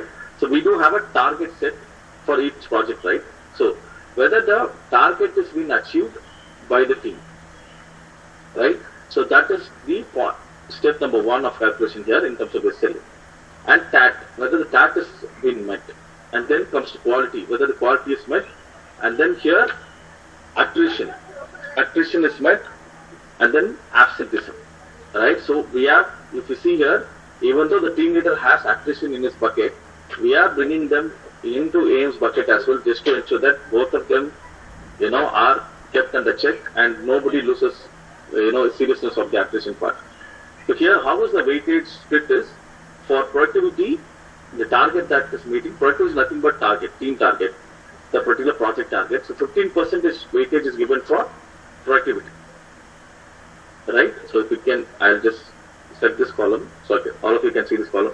So this weightage, so productivity gets a weightage of 15%, TAT gets a weightage of 7%, quality gets a weightage of 15%, attrition 4%, absenteeism 4%. So all this percentage, if I add up, right, for SLA, just for the SLA part, the project SLA part, it is coming up to 45%. So each AM or DM or STM will be measured on 2 parts. One is SLA, and SLA is this part. SLA alone gets 45% weightage. So by default, you have to meet your SLA, right? So if you don't meet your SLA, then you will have an impact on your score, and the score will go down. Let's say 15% weightage is given. Your team is meeting actually 90% target. Out of 15, you'll get 13%. Same with TAT, same with quality. If you get an escalation or the quality is not met, you get a 0. Right? If you can say, just an example here. And attrition, if it is more than 2%, you get a 0. And absenteeism, more than 5% absenteeism in a given month, right? It could be planned leave, unplanned leave, everything put together. Anything more than 5%, 0. Right? So this is a detailed breakup of the calculation of the SLA part, 45% part. And the target is already set here. Look, for each project, let's say at the team AM is handling 5 projects, so we'll have that split into 5 here. If you can see here, each project have this set here. So what will happen is, once we put the data for all the projects, finally we'll take the overall average and divide it by the number of projects. So let's say a team leader is handling 5 projects, he gets 45 for one project, 40 for another project 30, another for 35. So we'll add all these weightages together and divide it by the number of projects. Then we'll get an average score of the SLA. Because most of the AMs may not handle one project. Most of the AMs will handle 2 or more projects. So obviously you'll have multiple projects. Then you'll have to calculate for each project their performance and then take the average score out of that. So this is SLA part. Then we'll come to operation excellence. Right? So operation excellence, we have again, these are all the in detailed breakdown of each parameter that we are seeing with the seeing now. So majority, the first is buffer. So buffer means it is actually the AM's job to always have the buffer in the team always ready, right? Let's say, for example, a process needs only 10 people, but you cannot run that process, keeping in mind that 10 people will log in every day, right? If suddenly 2 people or 1 person doesn't log in that day, it is going to impact your tab, it is going to impact the team target on the given day, right? So always you need to have a buffer in any project. So the buffer that is set is 15% is the maximum buffer we can have on a given project. Let's say 10 people in a team, we can have 11 people, including buffer, we can have 1 additional person. That person will cover your unplanned leave, will cover your any planned leave, sick leave, any leave, anybody not turning up, sudden resignation, somebody resigning the company or overnight. So to ensure that we don't face any of these issues, we expect the AMs and above to have a buffer in the respective process. Don't run any process without buffer. If you're running the process without buffer, it is fantastic, but if in case the process gets hit and you come up with explanation saying, sorry, I did not have any one extra on that particular process, then you will be penalized. So that is why we expect a buffer to be in the team. So that buffer is given 3% weightage. And then FT realization. Here FT realization, the business unit head, the business unit head will decide the FT realization target for the AMs and DMs and SDMs, right? So there are AMs who are handling, let's say, 25 people process. There are AM handling 60 people process. There are AMs handling 50 people projects. So in each center, it is different to each other. There are team leaders who can handle actually 2-3 projects, but unfortunately, we do not have projects and they are handling just one project. So this particular FT realization, the number of people that a particular AM should handle, right? So this is again be decided by the business unit head, right? For the particular AM or DM or STM in that particular center, right? Okay, this person for this month, definitely this person must work on 45 people or 50 people or 30 people. So this is up to the business unit head's approval, right? So here we have set a target of 75 people for a particular AM. So this is actually subject to change. So that please keep in mind. And the weightage given is 25%. So majority of the weightage, right, is going for this. So how many people are handling and how many jobs are you extracting from that given people? Let's say you have 15 people a team. 15 people jobs should be extracted by end of the month by having 15 people. You have 15 people and you extract only 5 people job from that 15. You are wasting 10 people in that particular month in your project. Right, then this weightage will go down drastically. You will get only 5% maybe if you are not efficiently utilizing the people here. Right, so how many people you have and what is the target for each person, and if the target, the entire 75 people have met the target, then 75 will be equal to 75. If let's say only 68 people of the team has met the target, then it will be 68. So according to this weightage will change, but the maximum you get is 25%. Okay. And then efficiency nothing but headcount utilized with headcount FT realized. Let's say you have again the breakup 75 people here, somebody is utilizing, and 68 is a total utilized FT in the project, means that person has reasonably done a good job, but he or she will not get 7%, but he or she will get maybe 5% out of the 7. Right? So this is completely on the efficiency part. So if somebody is having 10% and the efficiency is 10%, fantastic. They get 7 out of 7. Okay, somebody has 10, only 5 is the efficiency. they get only 3.5 out of the 7%. That's how it is. Then capacity building. Capacity building is, again, preparation for a new project, team strengthening. So mainly capacity building, what we see is, as a AM, it's my responsibility to find the next team leader in my team, to identify the next SME in my team. Right? It is my job. If in case suddenly my team leader today takes 3 days leave or 1 week leave due to chicken pox or some illness, serious illness, right? And they can't turn up. But for that 1 week, the AM should be prepared enough. He or she would have groomed another person, and that person should take over that responsibility if that team leader is on a leave. So as an AM or a DM or STM, my job is to find out and identify and groom new leaders in the organization. So that is the biggest task, right? So then if we have the next leaders ready, then any new projects which come in, we can have people who can take up that and successfully implement it. So capacity building, we are giving 2% weightage, and new pilots, any new pilots that the particular AM is handling or DM or STM, 2% weightage. New projects which are added into the particular month. Like every pilot cannot turn into a successful project. There are pilots which will fail, right? We might do it, but the client will not be satisfied. But if in case that pilot turns into projects, then how many new projects have you added? That gets a weightage of 2%. Detach is the team detach and individual detach. The particular AM's detach performance and the team's detach performance all put together, right? And documentation is, in case you have a major excess in your process, what sort of RCS are you sharing? Are you, sending out any reports to the client? So all this documentation, not the documentation internal SOPs or all. These are also the external SOPs that we might share to the client, the reports that we send to the client, the RCS we send to the client. So all these are, considered under documentation. Escalations. If one or more, how many escalations have you received in that particular month for the particular project? If one or more means they get 0, right? So they lose the 3%.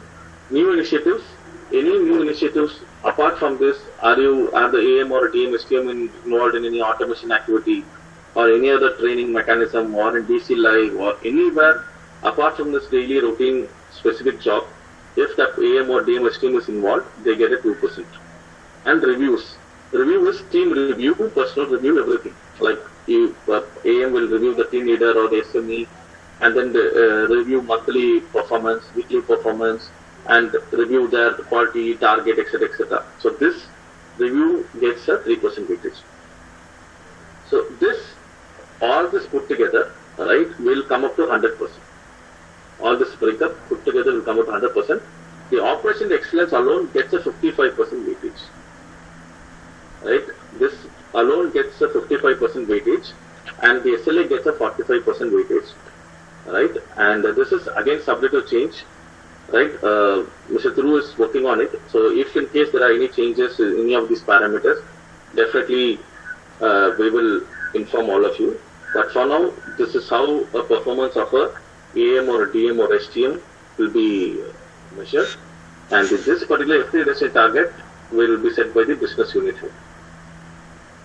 Right? And this is the detailed breakup of the mechanism. So what you can see here is overall picture, right? This doesn't have the breakups. These are just straightforward, how we are going to measure. But you cannot calculate score using this. So the score will be calculated using this mechanism. Yeah. So this is what it is. So any questions, anything, feel free to ask.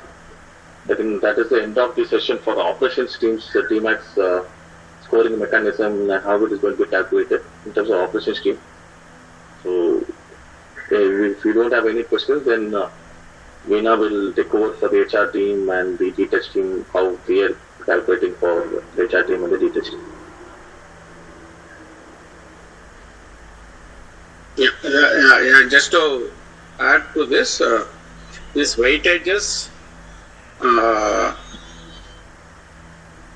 can be altered case to case, time to time. So, supposing wherever the pain point in a particular period or particular month the more weightage, if we want to solve that problem, more weightage can be given. Right? Suppose particular month the team is fully engaged, or AM or TL is fully engaged, fully loaded, new process is transition that time, maybe the first month or second month, during the initial period of that particular project line process. C or he may not be in a position to take up any new pilots during that time, right? So that time, that month we can give waiver for the new pilots, and that weightage can be added in some other parameter. Okay. It doesn't mean that every month we have to do one pilot compulsorily or add new process like that. Suppose somebody is working on the same project for 6 months or 1 year, handling some 60 people or 50 people, he will continue to do the same thing because I am happy, I am meeting my target, SLA targets. Then that will affect our growth thing. We will not be able to transition new projects. The idea, the whole idea behind this is the team should be any resource in the system should be feasible for dynamic allocation. Suppose we need a TL for a new process, and the TL is working on a stabilized process, matured process. Here he may be transferred to a new process on demand basis. That time that person should not say, sorry, if I move out of the process, this current process will suffer. If that is the case, then we have not built the capacity adequately. So every resource should be transferable based on the need. That's the whole idea behind this design. And will evolve. This is not a final one. Will evolve time to time. Will modify, add, delete, everything can be done.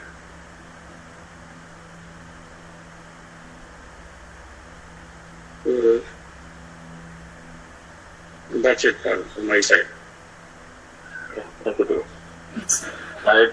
Now I'll stop sharing the screen. I think if any questions, kindly keep posting it in the messages. You can actually share the HR. Okay, yeah. That's it. Yeah. I'll quickly run through the HR parameters, and then probably we can go through DTouch also, because DTouch there's only DTouch. Do we have anybody else from DTouch in this meeting? I think only Ishal is there. So Shanmugaraj, I think you can only cover the aspects for TL there, and then we can move on, because in the interest of time, I think we'll restrict it to that. Yeah. Sure, Vinny. However, I think this sheet doesn't have all the information. No, it has. I have just zoomed it. Okay. Yeah. No, the comments are not there. Just one.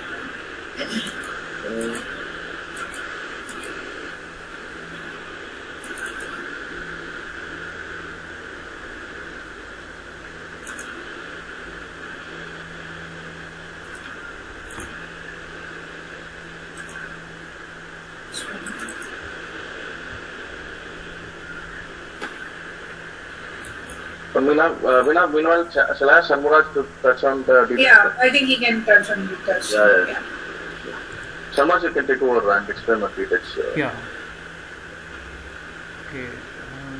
So the first parameter, it's for interns and junior crewmates.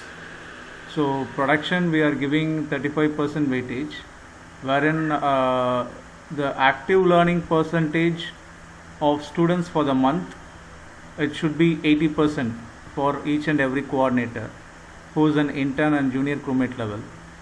And if 80% achieved, they will be given the full weightage score, which is 35%. And if anything less than 80%, even if it is going to be 79%, they will not be receiving that score. So that is the production parameter for detach coordinator. And next comes the quality. Quality we are assessing by the way the students are clearing the assessments and also the certification. So minimum percentage we fixed here, the weightage is 35% and target is 50% as a quality. So 50, if anything less than 50%, then the coordinator will not be able to achieve the scores for the quality purpose. And the third one is captains or students feedback. We are also going to have a mechanism of getting feedback from the captains and students on monthly basis, okay, to gauge the helping nature and attending a particular query on time. So those things we are going to check, and based on that the particular coordinator, the course coordinator will be assessed and will be giving a score for them. So that particular score should not be less than 90%, and the weightage given is 10% for that particular parameter. And task completion is something related to internal task. Every day we are assigning to each and every coordinator. Let it be a poster preparation or connecting with our crewmates regarding a course registration, and or conducting an assessment and communication. Everything will come under this task completion. So this will be calculated by the detach lead Ishad, and she will be calculating it, and the end of the month the scores will be calculated for each and every coordinator. So the score should not be less than 90%. 10% miss is acceptable due to some unavoidable reasons, but not less than higher than that. And personal detach, we are giving 5% weightage, and normally why we are giving less weightage is always the detach team should be the example for everybody, and they are also doing it for the last 2 years. Every version they are doing it perfectly. So that's the reason we are giving less weightage for that, 5%. And personal attendance is related to as like the 2 uninformed leaves, but in detach team it doesn't happen as per my experience. So what we did is any emergency leave can be taken, but delegation of a task should be done before they go for the leave. That is the main criteria which we are fixing. So we are giving 5% weightage for that. Okay, so this is for interns and juniors crewmates who are in detach team. Right. So Mohinder, can you please scroll down? Yeah. So this is for senior crewmates. We have 2 senior crewmates who are working for detach team, and we are having 6 parameters here. So production, we are giving the same weightage, 35%, and 80% is the target which we are giving to them, and anything less than 80% they will not be able to get the scores. Same thing like the previous junior crewmates and interns. Quality is also like the same, and captain's feedback is also applicable to them as they are handling individual courses. And task completion, it is also going to be the same kind of thing. Personal detach is also the same, but only parameter which is extra than the other than the junior crewmate is like additional responsibility.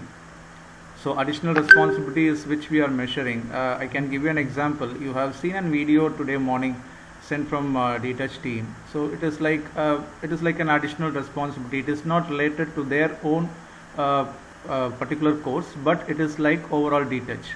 So if somebody is stepping forward and taking that additional responsibility of creating a videos or getting something done from the senior crewmate level, we are giving the scores for that particular thing. So minimum we are expecting 5 responsibilities in a month, and based on that we'll be giving the scores to them. So this is for senior crewmate level. So Mohinder, can you please scroll down? Okay, this is for TL. So TL's level detached lead, we can say. FT realization we are taking into account as 30. We are giving 30% weightage, and the target for that is 90%. So each and every coordinator should handle minimum of 200 students, because now our total DESI crew headcount has reached around 1600 plus. So we have around 8 coordinators who are handling all this 1600 crewmates who are learning DTouch courses. So we are expecting minimum handling for each and every coordinator is 200. So based on that, the FTA realization will be captured and will be providing the scores. And production quality, same like as we calculated for the previous that is junior crewmates as well as senior crewmates, but weightage is little bit less for quality, as we are giving 20% weightage. And initiatives we are giving 10%, and this is like initiative minimum 5 initiatives within DTouch should happen to get eligible. And it is like apart from whatever we have in place. Okay, if something is going to be taken in newly by the team lead, that will be monitored and will be giving the score. And DTouch team and individual, it should be 5%. So as I said earlier, it is not for individual alone. Even the DTouch team should be 100% green. So there is no compromise. And attendance for team and individual, again we are giving 5% with 95% as a target. So total team shrinkage should be less than 95% for the month. Yes. Okay. So do we need to cover for DM too? Yes, Chair. Okay. So this is for DTouch manager, and FT realization is 30%. So here the FT realization is for the overall DESI crew. So the formula should be like total students enrolled in DTouch divided by total number of crewmates. So we are expecting 100% target in this, and we are also as a DTouch manager, I have to bring in more number of courses to accommodate everybody to learn DTouch, and nobody should left without seats. So that is the main reason this particular FT realization has been brought in. And then captains and BU heads feedback, we are giving 20% weightage, and target is 90%. So feedback will be collected from DTouch captains and BU heads to give the score to the DTouch manager on monthly basis. And ease of learning, it is like 15% weightage we have given, and target, it is like how easily the students are learning DTouch in the course, and how well they are able to access the assessments, the learning things, everything will be come under ease of learning. So targets, it's still under discussion, so we'll update you soon. And new skills, we are giving 10% weightage. So one course every month, it is like a plan, at least for a quarter, it should be 4 courses minimum. So that is one of the parameter. And MIS reports, it is based on the presentation and reports for DTouch. It should be like 100%, the target is, and weightage is 10%. And initiatives, it is 15%. One initiative apart from DTouch initiatives, it should be like anything. Because DTouch initiatives already been covered by TL and the coordinator. So apart from any DTouch stuff, if the DTouch manager is engaged and make the DESI crew to come up, then that will be calculated here. So all the 6 parameters will be coming for a DTouch manager. Thank you. So any questions can be asked now.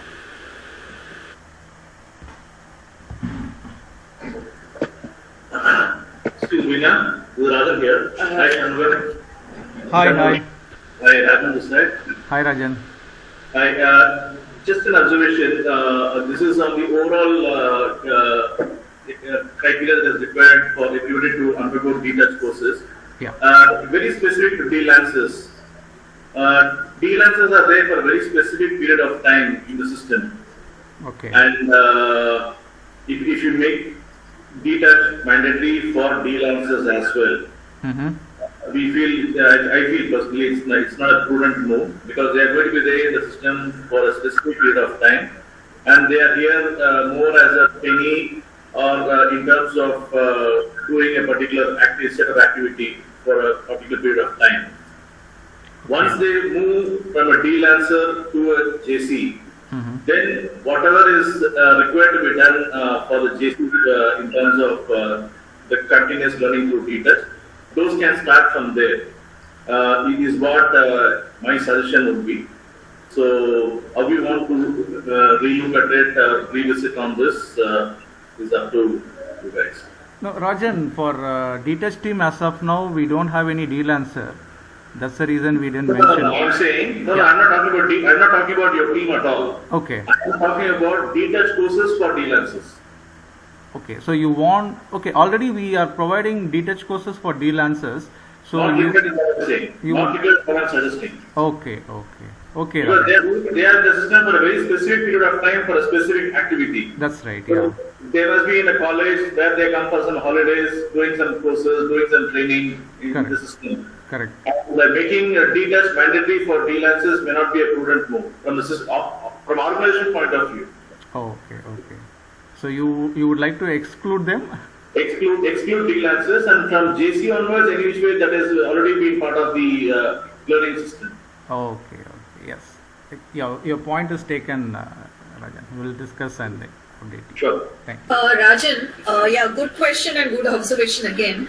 See, the idea with which we wanted the D-lancers to undergo a detach course was because whenever some resource is joining basic crew, and even though they are there with basic crew for a specific time period, maybe for a 2-month period, 3 months, 6 months, depending on the project requirement, what is that they are gaining out of basic crew? So if they are enrolling themselves in a particular detach course, they are upskilling themselves by learning a new course, a new skill, right? So that was the idea with which we wanted them to enroll in detach.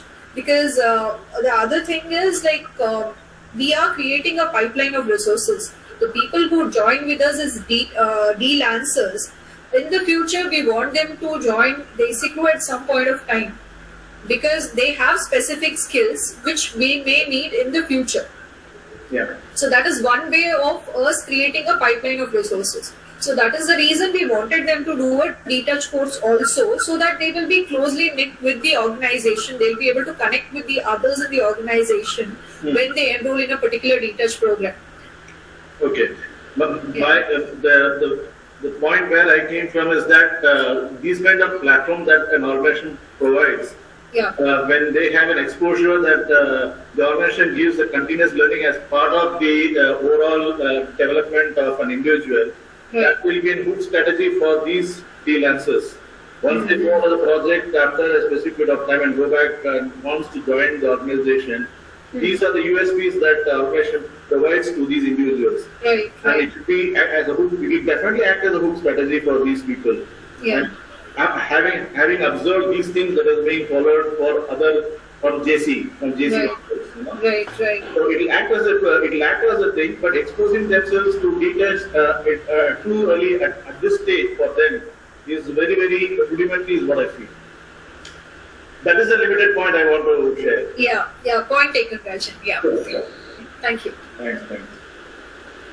Mohinder, I will just share my screen. For some reason, I don't think HR data has got copied properly on your Excel. Just give me a moment. Sure, when I stop sharing, you can share. Sure, yeah.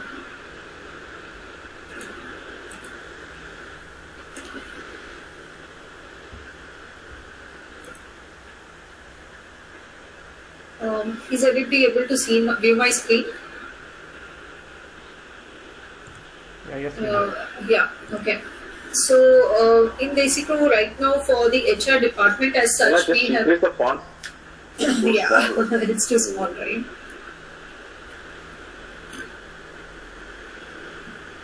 Okay. So is it better now? Yes. Okay. So we have associates or TLs in most of the centers for the first level of HR. So the criteria is based on which the DMAX score will be evaluated for them are the following. So recruitment and attrition percentage, that will be having 20% weightage. The HRMS and daily reports attendance. So I'll just run through each one of them very quickly. So recruitment and attrition, so any recruitment within 7 days from the date when the request has come to the employee, and the employee count between 2 to 10. For this, we would take at least 7 days is what we're planning, and board attrition backfills within 3 to 5 days from the time the request has been placed. Then HRMS daily reports and attendance. The attendance from Jan onwards will be only considered from the HRMS, not from any other source. So that's why the 10% weightage for that. So every HR associate has to ensure that the data is coming only from the HRMS. So any deviation, and we would want to follow 100% compliance on this, any deviation would be marked as 0 for this particular resource. Then initiate the letters, insurance, resolve, logins, FFS, full and final settlements. So they will actually initiate and they will pass on the information to the AMs. So this has to happen on a weekly basis. So that is why the 10% weightage. Then the center events, information sharing, any kind of DC live activities, including HR induction or anything. So this will again happen through these associates. So that is why the 15% weightage for them. Then we have the detouch cell, that is where the associate has to undergo at least one detouch skill enhancement. So that is why the detouch is given a 10% weightage. And then the payroll data collation, processing and feedback. Again, this is right now coming from the associates, but very soon once we integrate it with HRMS, I think this will be eliminated. But as of now, it has been given 10% weightage. So we have a payroll calendar. So getting the information on time from the resources is carrying a 15% weightage, and the correctness of the data is another 50% weightage. Then we have the employee feedback. So since the HR associates will be very closely knit with the teams in the centers, so that is why we'll be having 10 sample cases within the center, whichever the associates working with. So we will be receiving random samples of feedback from the associates. So this will be considered as the CSAT score. And any scores less than 95%, this will be marked as 0. So DMAX follow-up and compilation. When you went through the operations DMAX dashboard, we saw that the HR will be collating the data. So that's why here the 10% weightage is given for the center-specific HR. Then we have the weekly calls and MOI. So we are having the weekly calls scheduled right now in every center.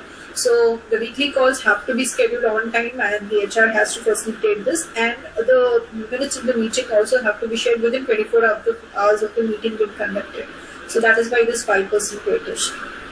So these are the mechanisms and the weightages for the associate or TL in the center. Then we have the next category, that is the AM. So for associate manager HR, we have recruitment pipeline and attrition percentage carrying the most weightage, that is a 25% weightage. So the accountability for any kind of recruitment for the particular center will be the responsibility of the AM. So planning the recruitment, having a pipeline and maintaining the database, and also conversion percentage. So if you're sending a database of like 10 resources, we should and must make sure that the conversion ratio is pretty good. So out of the 10, we cannot have just one being selected. So that's why the percentage for conversion, it has to be 75% and above for the DNEXT level. So that is why and also the analysis on early attrition. Most of the time in the centers, you see that the moment somebody joins, within a week there will be a lot of attrition and things like that. So the analysis on early attrition also has to be made by the AM. So that's why overall we've given this as a 25% weightage. Then we have the compliance. The information will come from the HR associates in the center, but compliance in terms of issuing the letters, it has to be 100% compliance, otherwise this criteria will be marked as 0. Then we have the detach. This is for the center, not for the individual, and this carries a 10% weightage. So activeness of the center should be 80% or more for detach. So based on that, the weightage will be given here. Then the weekly calls and issue resolution. any kind of issues that are brought up during the weekly calls. So the issue resolution, there has to be a tag for the email or inquiry, and if there is a less than 95% resolution from the center, then this again will be marked as 0. The next criteria would be HR event calendar and DC charter. So we have the HR event calendar. So every month there is an event to be conducted in the center. So this has to be ensured that it has been done. So for this again we have a 10% weightage. Then we have the DC 15 initiatives. Right now, apart from 1 or 2 initiatives, all the other initiatives are not finding the light. So I think we have to re-initiate these initiatives. So that is why the 10% weightage for this. And then we have the HR Connect. So HR, right now what is happening is because of the kind of workflow that we are maintaining on a daily basis, there is somehow not a connect with the people in the centers. So there has to be various skip level meetings, process wise or shift wise, the night shift, day shift. There has to be a connect across the different shifts, different people working in the center. So that is why this HR Connect program has to happen. Again, it will carry a 10% weightage. Then the presentation and quality of reports. We have the weekly, we have the reviews, and we also have general HR presentations. So at that time, the kind of presentations that are prepared and the quality of the reports, the data from where the data has been sourced, and the analysis that are done on the data. So for that, again, there is a 5% weightage for the AMs. The last category we have is the DM or the managers. So for this we have manpower recruitment, planning and attrition. For this we have a 20% weightage. So the recruitment for the quarter has to be signed off by the business heads. So we get the recruitment requirements from the business heads for a particular new project or the existing process. So this we should have a sign off from the BUs. Depending on the number of recruitments that have been done, based on that the weightage will be given here, 20%. Then we have a 100% statutory compliance weightage. So this is for PF, PSI, insurance. So everybody in the center who is in payroll should be having these 3. So depending on that, there is a 100% statutory compliance. If it is met, then this 20% weightage will be there. Then the next thing we have is the detach for Desi Crew. That is the overall number of registrations that are done in Desi Crew for detach. So it should not be less than 85%. Then the manager will get a 15% weightage on this. Then we have employee welfare and grievance solutions. So in the HRMS we have a ticketing tool. We are going to make it active and ensure that any queries that are raised through this tool, or generally any queries that come through the HR mailbox, 95% of the tickets should be resolved and closed, a minimum. Otherwise, this will be a 0. Then we have for presentation to leadership and tracking progress. So presentable data and data validation, which is error free. So for this again, we have a 10% weightage. The last 2 criteria would be feedback from the business heads. Like how we have the feedback from the crewmates for the first category, that is the associates. For AMs, we have the feedback from the DNEXT team. Here we have the feedback from the DNEXT team. That is during the weekly calls, whatever issue resolution is done. So we will have the surveys for all the 3 categories. So for the first category, it would be from the crewmates. For AMs, it would be a random survey from the DNEXT team. For the DMs, it would be from the business heads. So CSAT, that would be based on the feedback that is received from the business head. This would carry a weightage of 10%. And for the DMs, we also have one more criteria, that is new technology and initiatives. So creating a workspace which is more evolved in terms of HR technology being used, interactive surveys for assessing the general health of the organization, and all these things, and making just generally a good place to work. So based on this, again, it would be purely based on the feedback that is received. So that carries a weightage of 10%. So these are the criteria and mechanisms through which the HR DMAX will be calculated. So I've run through it very fast in the interest of time, but if you have any questions, you can just ask it now. Let's just make it a little lower and fun.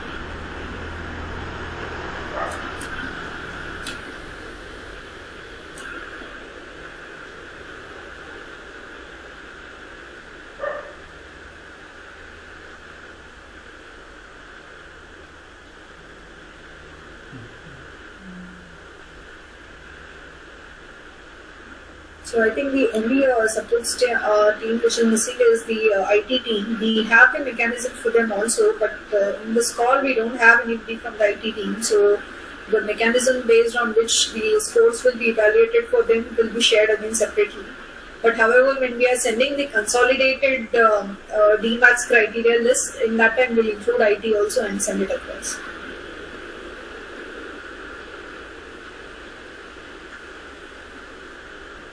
Any questions?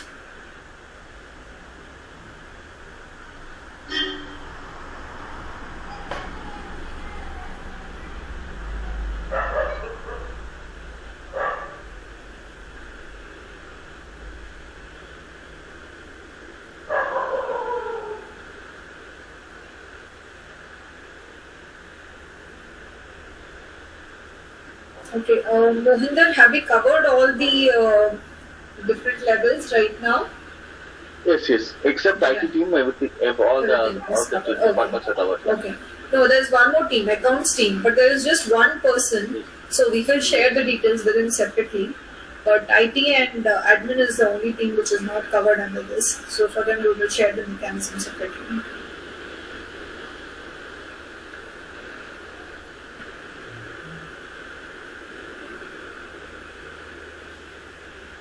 There might be some of the other teams which are not covered again, like the sales team. Again, for the sales team, depending on the targets that are set, they will actually evolve a similar mechanism.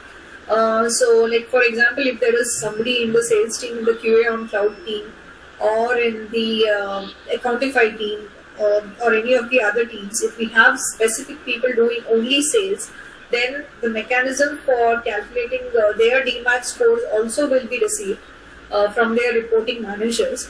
So we want to ensure that there is nobody who doesn't have a parameter based on which their performance will be evaluated. So that is the idea.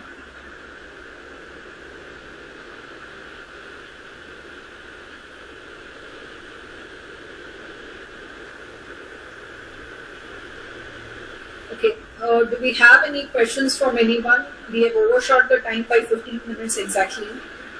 Do we have any questions from anyone? If not, if you have something but you are quite hesitant to ask this in this forum, then you can probably write those questions to me or to Mohinder or to Vinod or any of us in that DMAX discussion panel.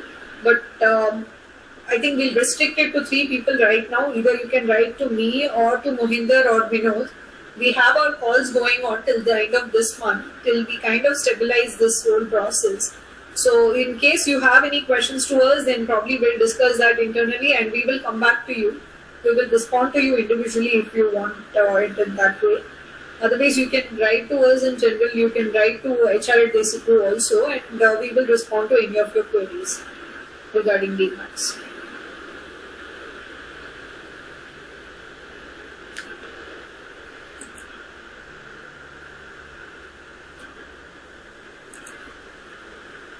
Number of people also has decreased. Thank you. Okay. So, if you don't have any questions, then I think we will end the session here. Thank you very much, everybody, for making sure that you are present for the entire 2 hours. I think this is one of the longest calls we had and with maximum participation. So, thank you, everyone. And special thanks to Mohinder and Vinod for making a beautiful presentation. And all the DMAX team members who have been there with us from day one. Yeah, thanks everyone. Thank you, everyone. Thank you all. All of you, very good evening. Thank you.